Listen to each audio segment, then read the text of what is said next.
আজকে আমি এমন একজন গেস্টকে পেয়েছি যাকে হয়তো আপনারা অনেকেই চিনবেন এবং কিংবা আজকে নতুন করে চিনবেন, কিংবা তার জীবন গল্পের মধ্য দিয়ে সে একটা অনন্য উচ্চতায় যাবে। তো আমি প্রথমে অনুরোধ করে নিচ্ছি সবাইকে যে পুরো গল্পটা একটু মনোযোগ দিয়ে সবাইকে শুনতে হবে। তো আমার অনুষ্ঠানের কিছু নিয়ম আছে। বারিশ, রাইট?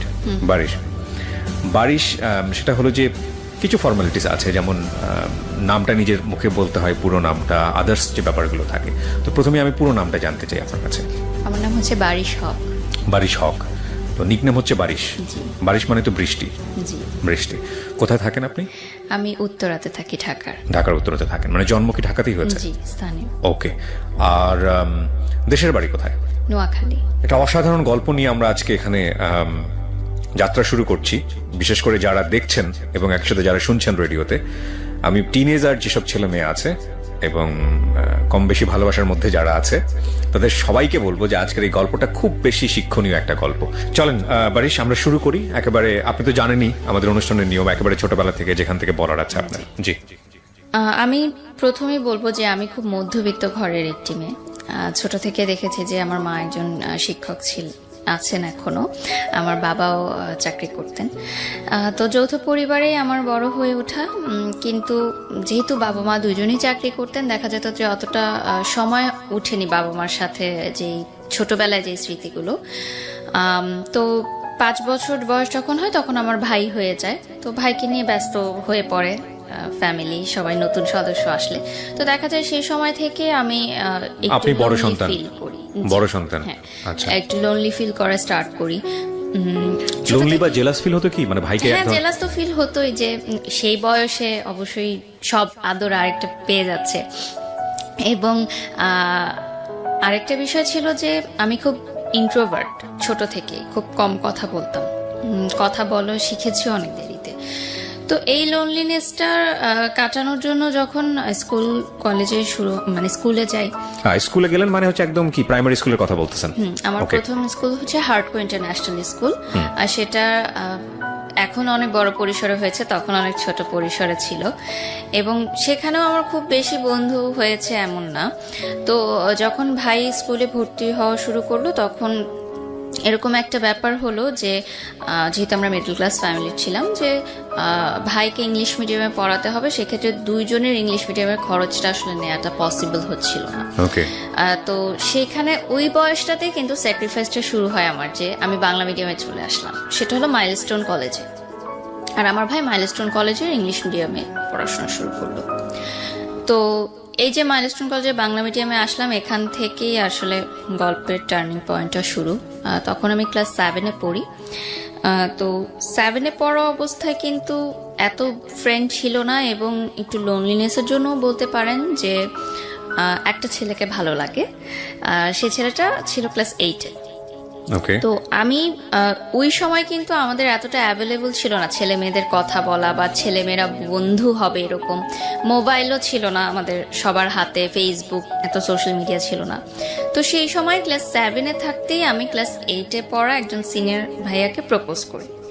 এবং ইউ প্রপোজ? হ্যাঁ, আমি ইন্ট্রোভার্ট একজন মানুষ। হ্যাঁ, কিন্তু ভালোবাসার দিক থেকে আমার মনে হয়েছে যে আমি আগে জানাবো তাকে। মানে যে সায়েন্স বিল্ডিং এর সামনে আমাদের একটা আছে, ওখানে সবাই বাসে উঠতো এসে, সব সেকশন থেকে এসে। তো আমিও কলেজ বাসে যাওয়া আসা করতাম, সেও কলেজ বাসে যাওয়া আসা করতো। তো তার একটা বন্ধু ছিল, সে আমার সাথেই একসাথে আমাদের সিট যখন পড়তো, ক্লাস 8-এর সিট আর 7-এর সিট, তখন আমাদের একসাথে সিট পড়তো। তো ওনাকে আমি বললাম যে আপনার বন্ধুকে আমার খুব ভালো লাগে, আমি তার সাথে ফ্রেন্ডশিপ করতে চাই। তখন তার এভাবে বলা যায় না যে প্রেম করতে চাই। কাকে বললেন এটা? তার বেস্ট ফ্রেন্ডকে, যে আমার সাথে একই পাশাপাশি সিট পড়তো। তো আমি বললাম যে অমুক সময় অমুক তারিখে ছুটির পর আপনারা দুজন ওখানে আসবেন, আমি তাকে কিছু কথা বলবো। যথারীতি তারা আসলো। আমার এখনো মনে আছে, সেদিন ইংলিশ সেকেন্ড পেপার পরীক্ষা ছিল। মানে আমি ক্লাস 7-এর ইয়ার এন্ড এক্সাম দিচ্ছিলাম, আর ওনারা বৃত্তি কোচিং এর পরীক্ষা দিচ্ছিল, মানে সামনে বৃত্তি পরীক্ষা। তো আসার পর আমি বললাম যে আপনাকে আমার অনেক ভালো লাগে, আমি আপনার সাথে ফ্রেন্ডশিপ করতে চাই। ফার্স্টে জাস্ট ফ্রেন্ডশিপই ছিল, বাট আমার দিক থেকে সেটা প্রেম ছিল। বাট আমি জানতে চাচ্ছিলাম যে সে আমার সাথে কথা বলতে কমফোর্টেবল কিনা, কারণ সেও খুব ইন্ট্রোভার্ট একটা ছেলে ছিল। তো ওর রিপ্লাই কি ছিল? আমি ভেবে দেখবো, ঠিক আছে কথা বলবো। তার কোনো মেয়ে ফ্রেন্ডও ছিল না ওই বয়সে। আপনার ওর কি ভালো লেগেছিল? আমার ভালো লেগেছিল যেটা যে মাইলস্টোনের ছেলেরা সেই সময় অনেক দুষ্ট ছিল আচ্ছা। অন্যান্য কলেজের তুলনায়, এবং অনেক দুষ্টুমি করতো। তো সেই ছেলেটার যে একটা বিষয় ছিল যে একটা ক্যাপ পরে আসতো এবং নিচে তাকিয়ে থাকতো এবং কোনো দিকে তাকাতো না সে, মানে কোনো মেয়ের দিকেও তাকাতো না, কোনো মেয়ের সাথে কথাও বলতো না। সো এই জিনিসটা আমাকে খুব ক্যাচ করেছে যে ডিফারেন্ট ছিল, একটু ডিফারেন্ট ছিল। এবং আমার মনে হচ্ছে যে আমার সাথে যায় ইন্ট্রোভার্ট এবং খুব পরিমিত হাসতো, পরিমিত কথা বলতো, এগুলো আমার, তার পার্সোনালিটিটা আমার ভালো লেগেছে এবং অবশ্যই দেখতে অনেক সুন্দর ছিল। সেটাও একটা সেই বয়সে আসলে যেটা হয়। দেখতে সুন্দরটাই লাভ এট ফার্স্ট সাইট আর কি। হ্যাঁ। ইভেন আমি যখন তাকে প্রপোজ করি আমি জানতামও না তার নামটা কি, পরবর্তীতে আমি জানতে পেরেছি তার নাম কি, তার পরিচয় কি, everything। তো এভাবে কথা হতে থাকে। তখন কিন্তু মোবাইল ফোন যেহেতু ছিল না, টিএনটিতে আমরা প্রেম করতাম। তো কয়েক মাস লাগে তাকে আমার প্রেম ভালোবাসা এই জিনিসটা বোঝাতে। আপনি নিজেও তো বুঝতেন না। বুঝতাম না, কিন্তু ফ্রেন্ডশিপের চেয়ে যে একটু বেশি এটা ভালো লাগাটা, ভালোবাসাটা, এই বিষয়গুলো শেয়ার করা। তো একদিন কথা বলছিলাম এরকম ফোনে, আমার আরেকজন শুনলো, যেহেতু আমরা যৌথ পরিবারে ছিলাম, সে মাকে বললো যে এরকম আমি কথা বলি একজনের সাথে। তো বাসায় মারধর স্বাভাবিকভাবেই, ছেলের বাসায়ও ফোন দিল আমার বাসা থেকে। তো তারপর যেটা সিদ্ধান্ত হলো যে স্কুল থেকে আমাকে বললো যে যদি তুমি ক্লাস 8-এ অ্যাডমিশন নিতে চাও তোমার ফ্যামিলিকে ডাকতে হবে, যেহেতু এরকম একটা বিষয় জানাজানি হলো। এবং অন্য স্টুডেন্টরাও তখন গিয়ে বললো যে হ্যাঁ আমরা তো জানি ওদের মধ্যে এরকম প্রেম চলছে, মানে তখন কথা লাগায় এরকম হয় না, যে অন্যরাও এই কথাগুলো বললো। তো সে সময় আমার মনে হলো যে এই স্কুলে আমি আর পড়বো না। এবং ছেলেটার জন্য অনেক কষ্টকর ছিল যে ও বললো যে না আমি তোমার সাথে আর কথা বলবো না, আমাকে প্রচুর মানুষজন অনেক কথা জিজ্ঞাসা করছে, টিচাররা অনেক কথা জিজ্ঞাসা করছে, বাসায় সমস্যা, আমি সম্পর্ক রাখতে চাই না। তো যাই হোক, আমি সে বললো যে সে স্কুল ছেড়ে দেবে। এবং সে গাজীপুরে থেকে আসতো উত্তরাতে মাইলস্টোন, এবং গাজীপুরে তখন এত ভালো শিক্ষা প্রতিষ্ঠান ছিল না। তো সে অনেক কষ্ট করে যাতায়াত করে এখানে আসতো। তো আমি বললাম যে ঠিক আছে তাহলে তুমি এখানে পড়ো, আমি চলে যাচ্ছি, আবার স্যাক্রিফাইস, হ্যাঁ যদি এত সমস্যা হয়। তো আমি চলে আসলাম স্কুল ছেড়ে শহীদ আনোয়ার গার্লস কলেজে। আমার মা শহীদ আনোয়ার গার্লস কলেজের টিচার। তো ওখানে আসার পর আরেকটা যে ধাক্কাটা খেলাম যে যেহেতু এটা অনেক স্ট্রিক্ট ছিল স্কুলটা, আমাকে বললো যে যেহেতু বাইরের স্কুল থেকে এসেছে তো সায়েন্স কমার্স কিছুই দেওয়া যাবে না, সে চাইলে আর্টসে ভর্তি হতে পারে। আর যদি সে সায়েন্স কমার্স চায় তাহলে আবার পুনরায় তাকে মানে ক্লাস 8-এ পড়তে হবে। তারা বললো যে আবার, তো আমি তো আরেকটা ইয়ার লস দিব না, আমার মাও সেটা চাচ্ছিলেন না। তো যেভাবে হোক আমি মানবিক শাখায় ভর্তি হলাম। এবং টার্গেট কি ছিল? সায়েন্স নিয়ে পড়া না? হ্যাঁ অবশ্যই সবারই সেটাই ইচ্ছা থাকে সায়েন্স নিয়ে পড়ার। তো 1 বছর ইয়ার লসের চেয়ে আমি চিন্তা করলাম যে আর্টস নিয়েই পড়ি। আপনি এমনিতে কোনো লাইফের এম ছিল যে ডাক্তার হব, ইঞ্জিনিয়ার হব? সেরকম কোনো এম ছিল না, জাস্ট ইচ্ছা ছিল যে সবাই সায়েন্সে পড়ে বা কমার্সে পড়তাম অ্যাটলিস্ট, কারণ আমার মা কমার্সের টিচার ছিলেন।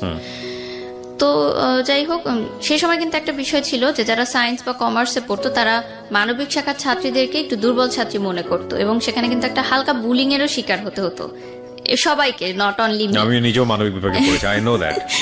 তো খুব চুপচাপ থাকতাম, নতুন পরিবেশ, নতুন স্কুল, কোনো বন্ধু বান্ধব নেই। এবং আমার মা যেহেতু টিচার ছিলেন আমাকে কিন্তু প্রতিটা মুহূর্তে খুব চিন্তা ভাবনা করে স্টেপ নিতে হতো, কারণ সবাই আমাকে চিনতো যে টিচারের মেয়ে। তো চুপচাপ থাকতাম। এবং ওই সম্পর্কটা মিউচুয়াল আন্ডারস্ট্যান্ডিং এ ছেলেটা বলল যে সম্পর্ক এভাবে রাখতে পারবে না। তো আমি তাকে একটু রিকোয়েস্ট করি যে ঠিক আছে আমি তোমার জন্য অপেক্ষা করব, তুমি আমার জন্য অপেক্ষা করবে, আমরা কেউ কারোর সাথে কন্ট্যাক্ট করব না, কিন্তু যখন আমাদের কন্ট্যাক্ট করার বয়স হবে, লাইক আমরা কলেজে উঠবো, তখন আমি তোমার সাথে যোগাযোগ করবো বা তুমি আমার সাথে যোগাযোগ। কমিটমেন্ট এটাই ছিল, শেষ কথা এটাই হয় যে আমরা অপেক্ষা করব। আমি কিন্তু অপেক্ষা করতে থাকি। এইদিকে আমি কারোর সাথেই কথা বলি না, তেমন কিছু হয় না। ওই যে বললাম যে তার একটা বেস্ট ফ্রেন্ড ছিল, সে আবার আমারও মিউচুয়াল ফ্রেন্ড ছিল। ওই ভাইয়ার মাধ্যমে মাঝে মধ্যে মাসে একবার হয়তো খোঁজ নিতাম যে সে ভালো আছে কিনা। আমি ভালো আছি এটুকু জানানোর জন্য, যেহেতু তখন মোবাইল এতটা ইজি ছিল না এবং ওনার পার্সোনাল মোবাইল ছিল সেই সময়, দ্যাটস ওই কথা বলা হতো। তো ইন দ্য মিড টাইম যখন ওরা এসএসসি পরীক্ষা দেয় লাইক 10-এর পরে, আমি তখন ক্লাস 10-এ পড়ি, তখন মাইলস্টোনের এক সহপাঠী আমাকে ফোন করে, মানে তার সাথেও আমার কন্ট্যাক্ট হতো মাঝে মধ্যে। সে আমাকে জানায় যে যে ছেলেটার জন্য আমি অপেক্ষা করছি সে আরেকটা রিলেশনে ইনভলভ হচ্ছে, এরকম মানে মাইলস্টোনেরই আরেকটা মেয়ের সাথে, আচ্ছা, তারই সহপাঠী। তো আমি প্রথমে সেই জিনিসটা একদমই বিশ্বাস করিনি, কারণ আমার ওই যে মাথায় ছিল যে কমিটমেন্ট, সে আমাকে কমিটমেন্ট দিয়েছে এবং আমি কমিটমেন্ট রাখছি, তার মানে সেও কমিটমেন্ট রাখছে।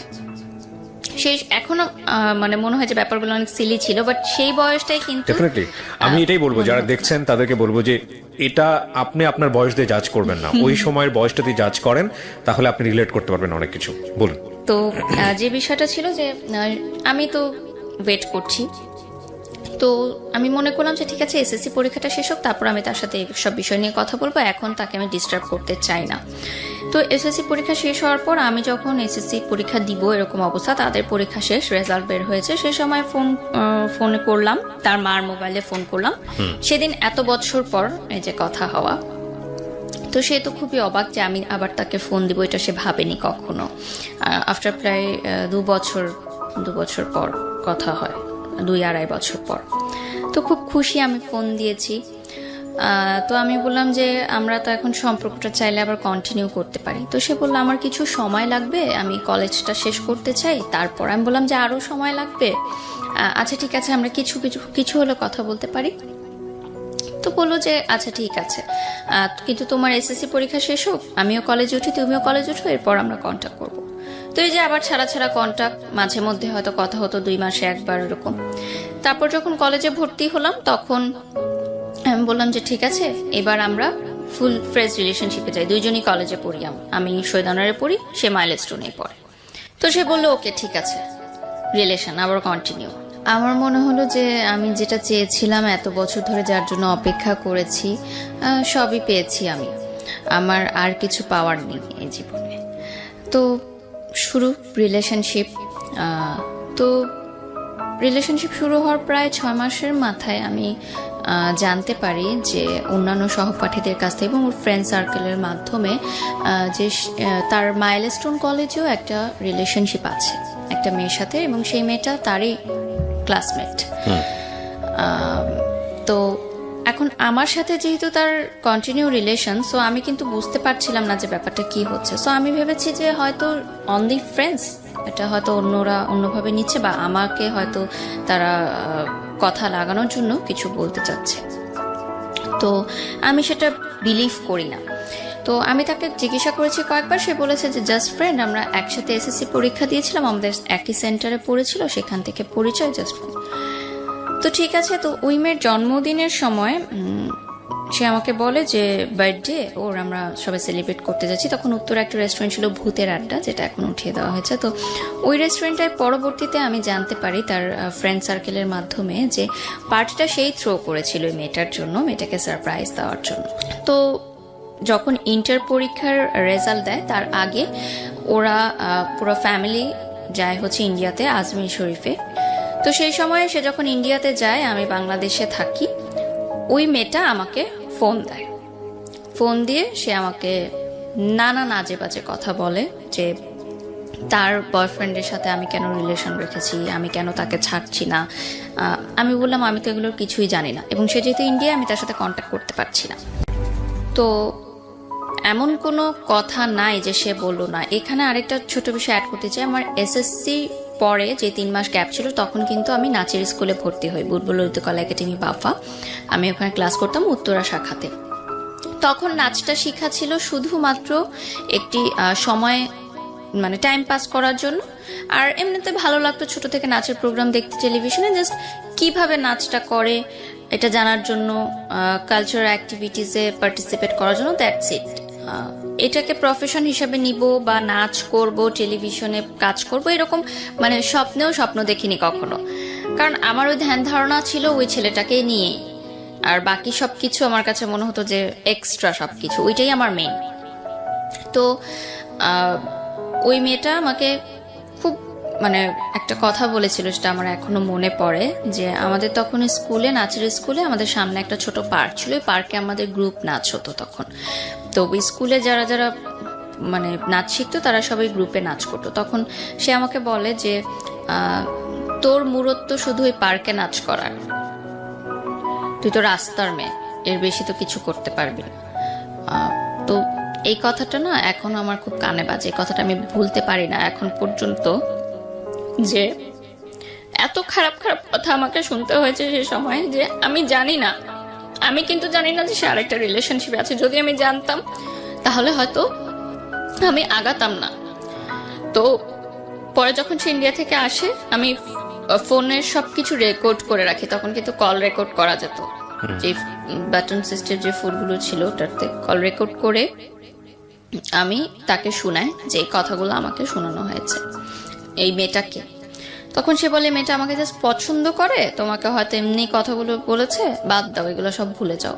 আর তার আর আমার দেখা হতো, বিষয়টা কিরকম যে রেস্টুরেন্টে তখন কিন্তু বসে প্রেম করা হতো না, দেখাও হতো এমন না, যে দূর থেকে দেখা হতো।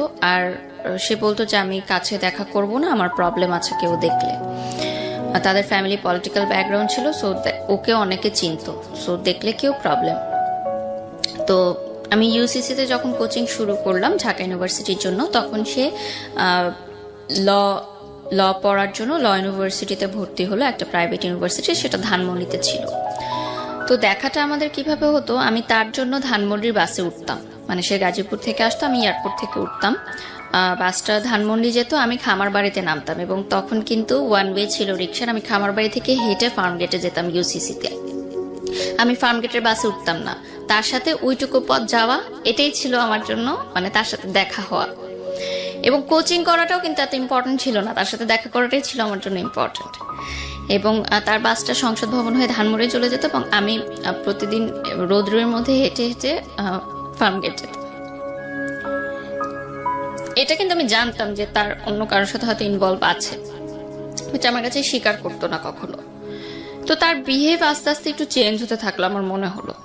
আগে রাতে কথা বলতো, সারা রাত রাতে কথাও কমিয়ে দিল, দেখা কমিয়ে দিল, বলতো যে এভাবে প্রতিদিন যাওয়া আসা করি আমার ভালো লাগে না, আমি ফ্রেন্ডদের সাথে যেতে চাই, আমার ফ্রেন্ডরা থাকে ওদের সাথে যেতে। ঠিক আছে, একটা টাইম পরে আমি অনেকগুলো প্রুফ পেলাম যে সে আরেকটা রিলেশনশিপে আছে।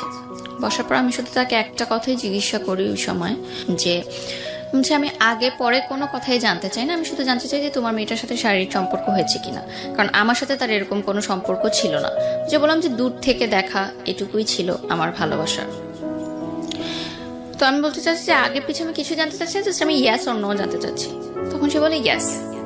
তো আমার হাতে একটা গ্লাস ছিল, আমি গ্লাসটা জাস্ট ছুঁড়ে মেরে চলে আসি, উঠে আমি বাসে করে চলে আসি। ওইটাই শেষ দেখা সরাসরি আমার। এখনো মনে আছে যে একসাথে আসার কথা ছিল, বাট আমি চলে আসি ওই গ্লাসটা ভেঙে। সে কিভাবে এসেছে আমি জানি না। তো পুরোটা বাসে আমি কাঁদতে কাঁদতে আসি ফার্ম গেট থেকে এয়ারপোর্ট পর্যন্ত। এবং আমার মনে হয় যে মানে পরবর্তীতে যেটা আমি জানতে পারি, যে আমি যখন ছিলাম না, যে সেই গ্যাপের মধ্যে তার ওই রিলেশনশিপটা হয়েছিল, এবং পরবর্তীতে সে ভেবেছিল যে আমার সাথে কন্টিনিউ করার পর হয়তো একজনকে সে তাকে হয়তো বাদ দিয়ে দিবে সে, বাট সে আসলে দুইটা রিলেশনে কন্টিনিউ করছিল, ওই মেয়েটাকেও সে না করতে পারছিল না। এখন এখানে তার ফলটাও আমি কিভাবে দেখব, কারণ সে ভাবেনি যে সিচুয়েশনাল। আমরা বরং সিচুয়েশনটাকে অ্যাকসেপ্ট করি। ওর জায়গা থেকে বিষয়টা বলার থাকলে হয়তো 1000 টাইপ অফ লজিক আছে ওখানে। আপনার জায়গা থেকে এটা সত্য, ওর জায়গা থেকে সত্যটা অন্যরকম। যে মেয়েটা সম্পর্ক করেছে তার জায়গা থেকে সত্যটা এরকম, বাট রাইট। সো ট্রায়াঙ্গেল সিচুয়েশনে তিনজনই তিন জায়গা থেকে সত্য, এবং তিনজনেরই কিছু না কিছু লজিক আছে। আমি শুধু বয়সটাকে দেখতে চাই। আপনার যখন ব্রেকআপ হলো তখন বয়সটা কত? মানে যখন আপনি গ্লাসটা ভাঙলেন ওই সময় বয়সটা কত? 18। So 18 age. এই এইজে এত যুক্তি দিয়ে প্রেম চলে না, ডেফিনেটলি চলে না। এখানে ফুল অফ ইমোশন, বয়সন্ধিকাল, এবং এখানে আসলে কি হয় মানে এত জাজমেন্টে যাওয়াটা খুব মুশকিল। বরং আমরা আপনার জীবনের ঘটনা থেকে আমরা আমাদের যেন শিক্ষাটা নিতে পারি, আমাদের যেন কিছু না কিছু হলো ওই রকম সিদ্ধান্ত নেবার ক্ষেত্রে যেন সতর্ক হতে পারি, যেটা কারণে আপনি মূলত আজকে এখানে এসেছেন। সো ওই জায়গাগুলোকে আমরা ফোকাস করি। সো প্লিজ ডু নট জাজ হার, কারণ ওনার লাইফে যে ঘটনা ঘটেছে তার চেয়ে ভয়ঙ্করতম ঘটনা অনেকের জীবনে ঘটে। ঠিক আছে, উনি যে সাহস করে আজকে এখানে বলতে এসেছেন নিজেকে হালকা করার জন্য, এইটাকে অ্যাপ্রিসিয়েট করার মতো। তো বলেন তারপর কি হলো? তারপরে আমার মনে হলো যে আমি আসলে তাকে ছাড়া থাকতে পারবো না, যত কষ্টই হোক আমি তার সাথে থাকবো। আমি তাকে বুঝাবো যে তুমি আমার সাথে থাকো, টাইম নাও ওই মেয়েটার থেকে দূরে আসার জন্য। কিন্তু কোনোভাবেই সে আর কি আমার সাথে কন্ট্যাক্ট করে না। তো আমি এতটা মানসিকভাবে ভেঙে পড়ি যে তার ইউনিভার্সিটির সামনে গিয়ে আমি দাঁড়িয়ে থাকতাম ঘন্টার পর ঘন্টা। মানে আপনি ব্রেকআপ করার পরে আপনি ওকে পাওয়ার জন্য পাগলের মতো হয়ে গিয়েছেন? মানে এতটা বেশি ক্রেজি ছিলাম আমি সেই সময় তার জন্য। তো তার ইউনিভার্সিটির ছেলেদের দিয়েও আমাকে থ্রেট দিয়েছে যে এই ইউনিভার্সিটির সামনে যেন তোমাকে আর দাঁড়াতে না দিই। ঘন্টার পর ঘন্টা কি আপনি একাই দাঁড়িয়ে থাকতেন ওখানে? আমি একাই দাঁড়িয়ে থাকতাম। আর আমার সে সময় তেমন কোনো বন্ধুও ছিল না, আমি খুব ইন্ট্রোভার্ট ছিলাম। তার বন্ধুদের সাথেও অনেকবার কথা বলার চেষ্টা করলাম, তারা বলল যে দেখো যেহেতু ওরা অনেক কাছাকাছি ছিল একটা সময়, সহপাঠী মানে কি এভরিডে তাদের মিট হতো, দেখা হতো, এবং যেহেতু সহপাঠী ছিল বাসাতেও তাদের অ্যাক্সেস ছিল, ফ্রেন্ড সার্কেল যখন যেত গ্রুপ ওয়াইজ, আমি তো অনেক দূরত্ব ছিল আমাদের মধ্যে, জাস্ট ফোনে কথা হতো, তো হয়তো ইমোশনাল অ্যাটাচমেন্টটা তার সাথে বেশি এবং তাকে হয়তো ছাড়তে পারছে না। কিন্তু আমার একটা প্রশ্ন ছিল তাহলে সেকেন্ড টাইম কেন আমার সাথে রিলেশনশিপ কন্টিনিউ করলো, তখন আমাকে না করে দিলেই পারতো। এতগুলো বছর আমি যে তার জন্য অপেক্ষা করলাম, সেই অপেক্ষার সময়গুলো আমাকে কষ্ট দিত, যে এই অপেক্ষাগুলোর তাহলে মূল্য কোথায় গেল।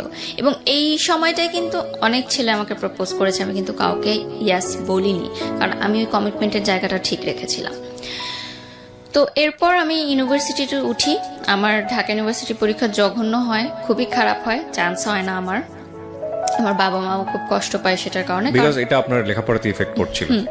আমি যখন ইন্টার পরীক্ষা দিই তখন আমার যখন প্রেম চলছিল, আমি কিন্তু ইন্টার সেকেন্ড ইয়ারে গোল্ডেন A+ পাই মানবিক শাখা থেকে, এবং ঢাকা বোর্ডে 22তম স্থান অধিকার করি, মানে মোট নাম্বারের দিক থেকে, মানে যোগ করে সব নাম্বার যোগ করে আমি 22তম হই, এবং মানবিক শাখা থেকে প্রথম মানে 22তম আমিই হই। মানে এর আগে যারা হয়েছে 1 থেকে 21 তারা সবাই সায়েন্স বা কমার্সে। ও মানে কম্বাইন্ড? হ্যাঁ, কম্বাইন হোল ঢাকা বোর্ডে আমি 22তম হই। মানে সায়েন্স আর কমার্স কোনো ব্যাপার না, সবকিছু মিলিয়ে হোল। So brilliant. কত সালে এটা? এটা হচ্ছে 2012, এবং আমাকে গভর্নমেন্ট থেকে কিন্তু প্রতি বছর টাকা দেয়া হতো। ক্যান ইউ ইমাজিন, এই মেয়েটা ঢাকা ইউনিভার্সিটিতে চান্স পায়নি জাস্ট বিকজ অফ এই উলালা টাইপ প্রেম। ওকে, তারপর এটাই আসলে লার্নিং এর বিষয়, যারা এখন দেখবে যে পড়াশোনাটা অনেক বেশি ইম্পর্টেন্ট, কারণ জীবনের ক্যারিয়ারটা টোটালি চেঞ্জ হয়ে যায় কিন্তু এই আপনার এই গল্প এখন পর্যন্ত আমাকে মানে এই মোমেন্টটা আমাকে ধাক্কা দিয়েছে। এর আগ পর্যন্ত আমি শুনেছি জীবনে এই ধরনের গল্প বহু শুনেছি, কিন্তু এই যে গা শিউরোটার ফিলিংস আমি খুব কম গল্পেই পাই, এখন উঠেছে। মানে আমার টিচাররা এবং আমার ফ্যামিলি ফ্রেন্ডসরা সবাই চিন্তা করেছিল যে আমি যে কোনো একটা সাবজেক্টে তো পাবোই, মানবিক শাখার কিন্তু অনেক সাবজেক্ট থাকে, এমন না যে আমাকে টপ সাবজেক্টগুলোতেই পেতে হবে চান্স। তো আমি পুরো এক্সামও দিতে পারিনি, আমি একটু সিক ছিলাম। তো তারপর আমি ভর্তি হই ইন্ডিপেন্ডেন্ট ইউনিভার্সিটি বাংলাদেশ আইবিতে বসুন্ধরা শাখা, এবং ওখানে আমি ফুল স্কলারশিপ নিয়ে ভর্তি হই। মানে আমার কোনো কোন সাবজেক্টে পড়েন? আমি মিডিয়া এন্ড কমিউনিকেশনে ভর্তি হই, এবং আমার কোনো টিউশন ফি লাগতো না, ফুল ফ্রি। আমি প্রাইভেট ইউনিভার্সিটিতে পড়তাম, যেহেতু আমার রেজাল্টটা ভালো ছিল, যেহেতু আমি বলেছি আমি মিডল ক্লাস ফ্যামিলির মেয়ে, সো অবভিয়াসলি প্রাইভেট ইউনিভার্সিটির এত খরচ নেওয়াটা সম্ভব ছিল না। তো শুরু হয় আমার নতুন পড়াশোনা সবকিছু। তো সে সময় আমার ফেসবুক নতুন, তো ফেসবুকে আমার একটা ছেলের সাথে পরিচয় হয়। সেই ছেলেটা তখন জব করে অলরেডি একটা গার্মেন্টস ফ্যাক্টরিতে, আমার চেয়ে প্রায় 14 বছরের বড়। তো যেহেতু আমার তেমন কোনো ফ্রেন্ড ছিল না, সো আমি তাকে কখনো দেখিনি, তার সাথে কথা বলতাম, জাস্ট শেয়ার করতাম যে আমার এরকম ব্রেকআপ হয়ে গেছে, আমার খুব খারাপ লাগছে, ছেলেরাই মনে হয় খারাপ, সব ছেলেরা খারাপ, এরকম আমি কথা বলতাম। তো এক সময় সে বলে যে আমি তোমার সাথে দেখা করতে চাই। তো দেখা করলাম, দেখলাম যে আমার চেয়ে অনেক সিনিয়র একটা ভদ্রলোক বলতে গেলে। তো আমার তার সাথে কথা বলতে ভালো লাগতো যে আমি কথাগুলো বলে হালকা হতে পারতাম। আর আমার তখনকার সেই সময় সমসাময়িক বান্ধবীরা সবাই কিন্তু প্রেম করছে, একদম চুটিয়ে প্রেম করছে। তো তাদের সাথে কিন্তু এই দুঃখের কথাগুলো কয়জন বা কতক্ষণ ধরেই বা শুনতে চায়, তারাও কিন্তু নিজেদের লাইফে ব্যস্ত, এবং দিনের পর দিন কিন্তু কেউ শুনতে চাবে না। তো তার সাথে আমি শেয়ারিং গুলা করতাম। স্টিল নাও কিন্তু আমার ফ্যামিলি জানে না যে আমার পার্সোনাল লাইফে কি হচ্ছে, স্টিল জানে না, না, তাদেরকে আমি একটুও বুঝতে দেইনি, কারণ আমি খুবই চাপা স্বভাবের ছিলাম ছোট থেকে। তো নাচের ক্লাসও চলছে কন্টিনিউ, নাচের ক্লাসের মতো চলছে, টুকটাক অনুষ্ঠান করছি। আমি বাংলাদেশ টেলিভিশনে আমার বিতর্ক করতাম, কুইজ প্রতিযোগিতা, এবং জাতীয় পর্যায়ে আমার বিভিন্ন পুরস্কারও আছে। সেটা 2008 থেকে বাংলাদেশ টেলিভিশনে করি।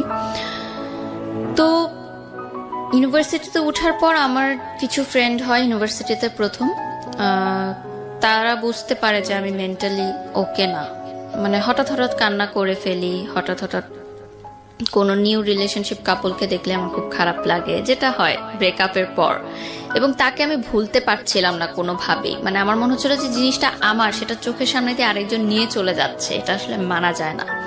তো আমার মনে হলো যে আমি আসলে মানসিক চাপটা নেওয়ার জন্য প্রস্তুত না এই বয়সে। তো আমার মনে হলো যে আমি আর বেঁচে থাকতে চাই না, কারণ আমি আসলে এটা দেখতে পারবো না যে আমার ভালোবাসার মানুষটা অন্য কারোর সাথে আছে। ইন দ্য মিড টাইম ওই মেয়েটাও কিন্তু আমাকে কন্টিনিউয়াস থ্রেট দিতে থাকে যে আমার বয়ফ্রেন্ডের সাথে তুমি দেখা করবা না, তাকে কোনো ফোন করবা না, কারণ আমি তাকে ডেইলি ফোন করতাম, মেসেজ করতাম। সে আমাকে ফোন করে নানান আজে বাজে গালাগালি যত ছিল অনেক কিছু বলে। তো সেই সময় আমার মনে হয়েছিল যে আমি মনে হয় মারা যাবো, আমি মরে যেতেই চাই। সে সময় তো ট্যাবলেট এতটা ইজি ছিল না, তো ছিল যে আমি ফার্স্ট দিতে চেয়েছিলাম, প্রিপারেশনও নিয়েছিলাম, বাট জাস্ট একটা মোমেন্টের জন্য আমার মনে হলো যে আমারটা জীবন তো মাত্র শুরু। মানুষ বলে যে ইউনিভার্সিটি লাইফটা অনেক এনজয়েবল হয় এবং সামনে আরো অনেক জীবন বাকি আছে, এবং আমি দেখতে চাই যে আমাকে ছাড়া সে কতটা সুখে আছে। আমি শেষটা দেখতে চাই, আমি এত তাড়াতাড়ি হেরে যেতে চাই না। তো আমি ওই পথ থেকে আবার ফিরে আসলাম। মানে এটা ফ্যামিলি জানে না আপনি, মানে কোনো স্টেপ কিভাবে নিতে পারেন? ফ্যামিলি জানে না। ওকে। তো যেটা হয় যে ইউনিভার্সিটিতে ভর্তি হওয়ার পর আমার মনে হয় যে না, আমি মুভ অন করা দরকার। এভাবে যদি আমি থাকি তাহলে আমি অসুস্থ হয়ে যাব মানসিকভাবে। তো ওই সময় আমাদের একটা প্রোগ্রাম শুরু হয় এবং তখন আমি টেলিভিশনেও নাচ করা শুরু করি আস্তে আস্তে। আমাদের স্কুল থেকেই আমাদের নিয়ে যাওয়া হতো। তখন প্রথম বাংলাদেশি আইডল শুরু হয় এসএ টিভিতে, এবং ওখানে আমাদের স্কুল থেকে আমি কাজ করার সুযোগ পাই। ওখানে যে টপ 10 পার্টিসিপেন্টরা থাকে তাদের সাথে জুটি হয়ে নাচ করার সুযোগ পাই আমি। তো আমার তখন বাংলাদেশি আইডলের শুটিং চলতে থাকে। তো এফডিসিতে আমাদের প্রায় 1 সপ্তাহের মতো থাকতে হয়েছিল শুটিং এর পারপাসে। তো সেই সময় দেখা যেত অনেক রাতে শুটিং শেষ হতো, আমাদের আসতে অনেক লেট হয়ে যেত। তখন ওই যে যার সাথে আমি কথা বলতাম, যে বললাম যে ভদ্রলোক, উনি আমাকে নিয়ে যাওয়া আসা করতেন অ্যাজ আ ফ্রেন্ড। গার্মেন্টসের সেই চাকরি ভদ্রলোক করেন, মানে উনি মার্চেন্ডাইজার ছিলেন। ওকে। তো উনি আমাকে নিয়ে যাওয়া আসা করতেন এবং একটা গুড ফ্রেন্ডশিপ আমাদের মধ্যে তৈরি হয়। তো ওই বাংলাদেশ আইডল চলাকালীন সময় সে আমাকে বিয়ের প্রস্তাব দেয়।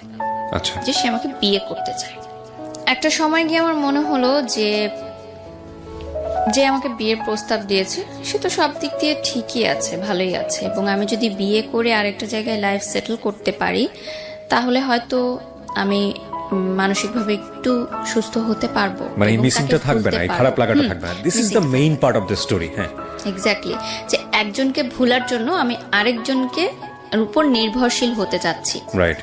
এবং বিয়ে করলে একটা নতুন বাড়িতে আমি যাব, সেখানে এটা শুধু আপনার পারসেপশন না, কিন্তু এটা কিন্তু আমাদের সমাজের পারসেপশন। অনেক সময় দেখবেন যে মেয়ে কাউকে পছন্দ করেছে, বাবা মা সেটা জেনে ফেলেছে, যত দ্রুত পারো বিয়ে দিয়ে দাও, এবং এই বিয়ে দিয়ে দিলে কি হয়ে গেল, বাস প্রবলেম সলভ। কিন্তু আসলে প্রবলেমের শুরুটা হয় তখন, এবং সেই প্রবলেমটা এত ভয়াবহ হয়, আনথিঙ্কেবল। তবে এইটা যে আসলে সবসময় যে কাজ করে না তাও না, কারণ প্রিমিটিভ অনেকেই সুখে থাকে কিন্তু, এবং অনেকে জোর করে দিয়েও একটা পর্যায়ে মানিয়ে নিতে নিতে মোটামুটি সেটেল হয়ে যায়। সুখে থাকাটা আসলে নিজের বিষয়। এবং আরেকটা বিষয় হলো যে ধরেন সংসার জীবনে কেউ সুখী না, কিন্তু দেখা গেল যে হচ্ছে না, দুজনের মধ্যে ম্যাচ হচ্ছে না, ঠিক আছে, একটা বাচ্চা নিয়ে নাও, বাচ্চা নিয়ে নিলেও হয়ে যাবে। সামটাইম ইট ওয়ার্কস, যদি কাজ না করে তাহলে এটা ওয়ার্স্ট লাইফ, ডেফিনেটলি ওয়ার্স্ট। ওকে, তারপর কি হলো? তারপরে আমার মনে হলো যে ঠিক আছে, তো আমার বাসায় উনি বিয়ের প্রস্তাব দিল। আমি বললাম ঠিক আছে, আপনি বাসায় ফ্যামিলিগতভাবে কথা বলেন, যদি হয় অ্যারেঞ্জ ম্যারেজ হবে। এবং আমি তাকে ক্লিয়ার করলাম যে আমি কিন্তু আপনাকে ভালোবাসি না, আমি কিন্তু এখনো তাকেই ভালোবাসি, আপনি কি এটা মেনে নিয়ে আমাকে বিয়ে করবেন? তো সে বলে ঠিক আছে, সমস্যা নেই, কারণ সে হয়তো এতটা ম্যাচিউর ছিল সেই বয়সে, সে ডিল করতে পারবে এটা, যে ভেবেছে যে ঠিক আছে, ছোট বাচ্চা মেয়ে বলছে বিয়ের পর ভুলে যাবে। সে তো আমার চেয়ে 14 বছরের বড় ছিল, সো তার অবভিয়াসলি থিঙ্কিংটা ওভাবেই সে চিন্তা করেছে যে তখন আপনি ফার্স্ট ইয়ারে, হ্যাঁ 19 বছর বয়স। তো বাসায় প্রথমে যখন উনি বলে তখন বাসায় মেনে নেয় না, কারণ উনি আমার চেয়ে বয়সের এজ ডিফারেন্সটা অনেক ম্যাটার ছিল, এবং বাসা থেকে বলে যে না, এখন তো মানে বয়সের এজ ডিফারেন্সটাই বেশি ম্যাটার ছিল। তো শুটিং নিয়েও যখন প্রবলেম শুরু হতে থাকে তখন আমার মা মনে করে যে মেয়ে মিডিয়ার পথে যাচ্ছে, সেটা আটকানোর জন্য মেবি বিয়ে দিয়ে দিলে ভালো হবে। যেটা মানে হয়তো তারা এটা ভেবেছিল যে সংসার তো করতেই হবে, আজ হোক কাল হোক। তো যদি আগে থেকেই লাইফটা সেটেল হয়ে যায় তাহলে দোষ কি? পড়াশোনা তো চলছে, পড়াশোনার মতো থাকুক, এদিকে সংসার করুক, অ্যাটলিস্ট এই নাচ গানের যে ভূতটা টেলিভিশনে কাজ করার এটা চলে যাক। তো একটা সময় রাজি হয়। তো আমার বাংলাদেশ আইডলের ফাইনালের যেদিন শুটিং থাকে, মানে ফাইনাল এপিসোডের, আমার এখনো ইউটিউবে 8 এপিসোড পর্যন্ত আমার নাচগুলো আছে, এরপরে আর নেই। বাংলাদেশ আইডলের একটা গানের অনুষ্ঠান ছিল? হ্যাঁ, কিন্তু গানের অনুষ্ঠানের মানে যারা পার্টিসিপেন্ট ছিল টপ 10, তাদের সাথে নাচের একজন জুটি থাকতো, মানে গানটাকে আর একটু সুন্দর করার জন্য, দর্শকদের কাছে মনোরঞ্জন করার জন্য। তারপর দেখা যায় যে ওই দিন শুটিং এর দিনই আমার বিয়ে হয়। সেটা আমি জানতাম না আসলে। আমার বাসায় খুব ঘরোয়া পরিবেশে বিয়েটা সম্পূর্ণ হয়, মানে কোনো প্রোগ্রাম করে না। তো তার 3 মাস পর আমাকে উঠিয়ে নেওয়া হয়। 3 মাস আমি আমার বাবার বাড়িতেই থাকি। আমার বাবা মা বলে যে 3 মাস সময় নিলাম। তো 3 মাসের মধ্যে গুছানো হয়, একটু ধুমধাম প্রোগ্রাম হয়, গায়ে হলুদ, মেহেদি, সব বিয়ে, বউ ভাত, সবকিছুই হয় সুন্দর। এটা কি ওই সময় ওই ছেলেটা জানতো যে আপনার বিয়ে হয়ে যাচ্ছে? হ্যাঁ, এখানে আমি বলবো যে আমি তাকে কন্ট্যাক্ট করার চেষ্টা করি যে আমি কিন্তু বিয়ে করছি। সে বলে ঠিক আছে, ফাইন, বিয়ে করো, কোনো সমস্যা নেই। তো আমার যেদিন বিয়ের অনুষ্ঠান হয়, বিয়ের শপিংয়ে যাই। তো আমি ওর যখন আগে আমার বয়ফ্রেন্ডের সাথে কথা বলতাম, তখন আমরা চিন্তা করতাম যে বিয়ের দিন আমি লাল লেহেঙ্গা পরবো, এটা আর কি কথা বলতাম। তো বিয়ের যখন মার্কেটিং করতে যাই আমি আর আমার হাজবেন্ড, তখন বসুন্ধরা কমপ্লেক্সে যাই। আমার এখনো মনে আছে সে একটা গোলাপি লেহেঙ্গা আমার জন্য পছন্দ করে। তাই আমি বলি যে না, এই লেহেঙ্গাটা সুন্দর না, আমি লাল লেহেঙ্গাই পরবো। কারণ আমার মাথায় কিন্তু ওইটাই ছিল যে আমি আমার কমিটমেন্টটা রাখবো, যে আমি আমার বিয়ের দিন লাল লেহেঙ্গাই পরবো এবং সেটা ওর জন্য পরবো। মানে আমার কার সাথে বিয়ে হচ্ছে বা আমার বিয়ে হচ্ছে সেটা কিন্তু তখন বিষয় না। আমার বিষয় হচ্ছে আমি আমার কমিটমেন্টটা রাখবো। তো আমি লাল লেহেঙ্গাই কিনি এবং আমি লাল লেহেঙ্গাই পরি আমার বিয়ের দিন। এটা আমার হাজবেন্ড জানতেন না যে আমি কেন লাল লেহেঙ্গাটা চুজ করলাম। তো পরবর্তীতে যেদিন আমার বিয়ের অনুষ্ঠান, আমার এখনো মনে আছে, আমি গুলশানে পার্সোনাতে সাজ শেষ করে আমি ফোন দিলাম আমার আগের বয়ফ্রেন্ডকে। নিচে কিন্তু গাড়ি দাঁড়িয়ে আছে, আমার মা এসেছে আমাকে নিতে। আমি যাওয়ার আগে জাস্ট ফোন দিলাম যে আমার বিয়ে হচ্ছে, আজকে আমার বিয়ে, তুমি যদি এখনো আমাকে বলো আমি এই মুহূর্তে চলে আসবো গাজীপুরে। এই অবস্থায় চলে আসবো? হ্যাঁ, এই লাল লেহেঙ্গা পরে আমি চলে আসবো, তুমি শুধু আমাকে অ্যাকসেপ্ট করো। আমি কমিউনিটি সেন্টারে যাব না, কিন্তু আমার কিন্তু অলরেডি আক্ট হয়ে গেছে, ওই দিনটা আমার প্রোগ্রাম। তারপর আমি বলি যে আমি সব ছেড়ে চলে আসবো। আমি মানে কিছু চিন্তা করি না যে আমার ফ্যামিলি কি ভাববে, বা এতগুলো মানুষ যারা আমার বিয়ের দাওয়াতে এসেছে তারা কি ভাববে, ভাবিনি। আমার মনে হয়েছে যে বিয়ে হয়ে গেলে তো আমি সারা জীবনের জন্য তাকে হারিয়ে ফেলবো, শেষ সুযোগটুকু নেই। তাহলে অ্যাটলিস্ট আমার বিয়ের পর আমি এটা ভাববো না যে আমি, মানে একটা আফসোস থাকবে যে আমি শেষবার ট্রাই করতাম, কিন্তু এখন যদি সে আমাকে নাও করে দেয় অ্যাটলিস্ট আমার আফসোস নাই, হ্যাঁ আমি ট্রাই করেছি, আমি তাকে পাইনি। তো সে বলে যে না, আমি পাগলামি করো না, তুমি কমিউনিটি সেন্টারে যাও, বিয়ে করো।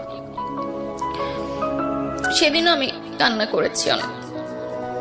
তো যাই, যথারীতি আমার বিয়ের অনুষ্ঠান হয়, বৌভাত হয়, সংসার শুরু করি। আমার সংসারে ছিলেন আমার যা, ননদ, ননাস, দেবর, মানে শ্বশুর শাশুড়ি ছিলেন না, কোনো মুরব্বী ছিলেন না। মুরব্বী বলতে তারাই ছিলেন। এবং এটাও একটা যে আমার হাজবেন্ডের প্রতি আমার ফিলিংসটা গ্রো করে, যে যেহেতু তার বাবা মা নেই, সে সবসময় বলতেন যে, মানে তার বাবা মার কবরস্থানে একবার আমাকে নিয়ে গেছিলেন দেখাতে, এবং সে বলেছিল যে এখানে আমি তোমাকে বলি যে আমি তোমাকে অনেক ভালোবাসি, আমার বাবা মাকে সাক্ষী রেখে বলছি। তো সেই জিনিসটা আমাকে অনেক বেশি ইমোশনালি অ্যাটাচ করে।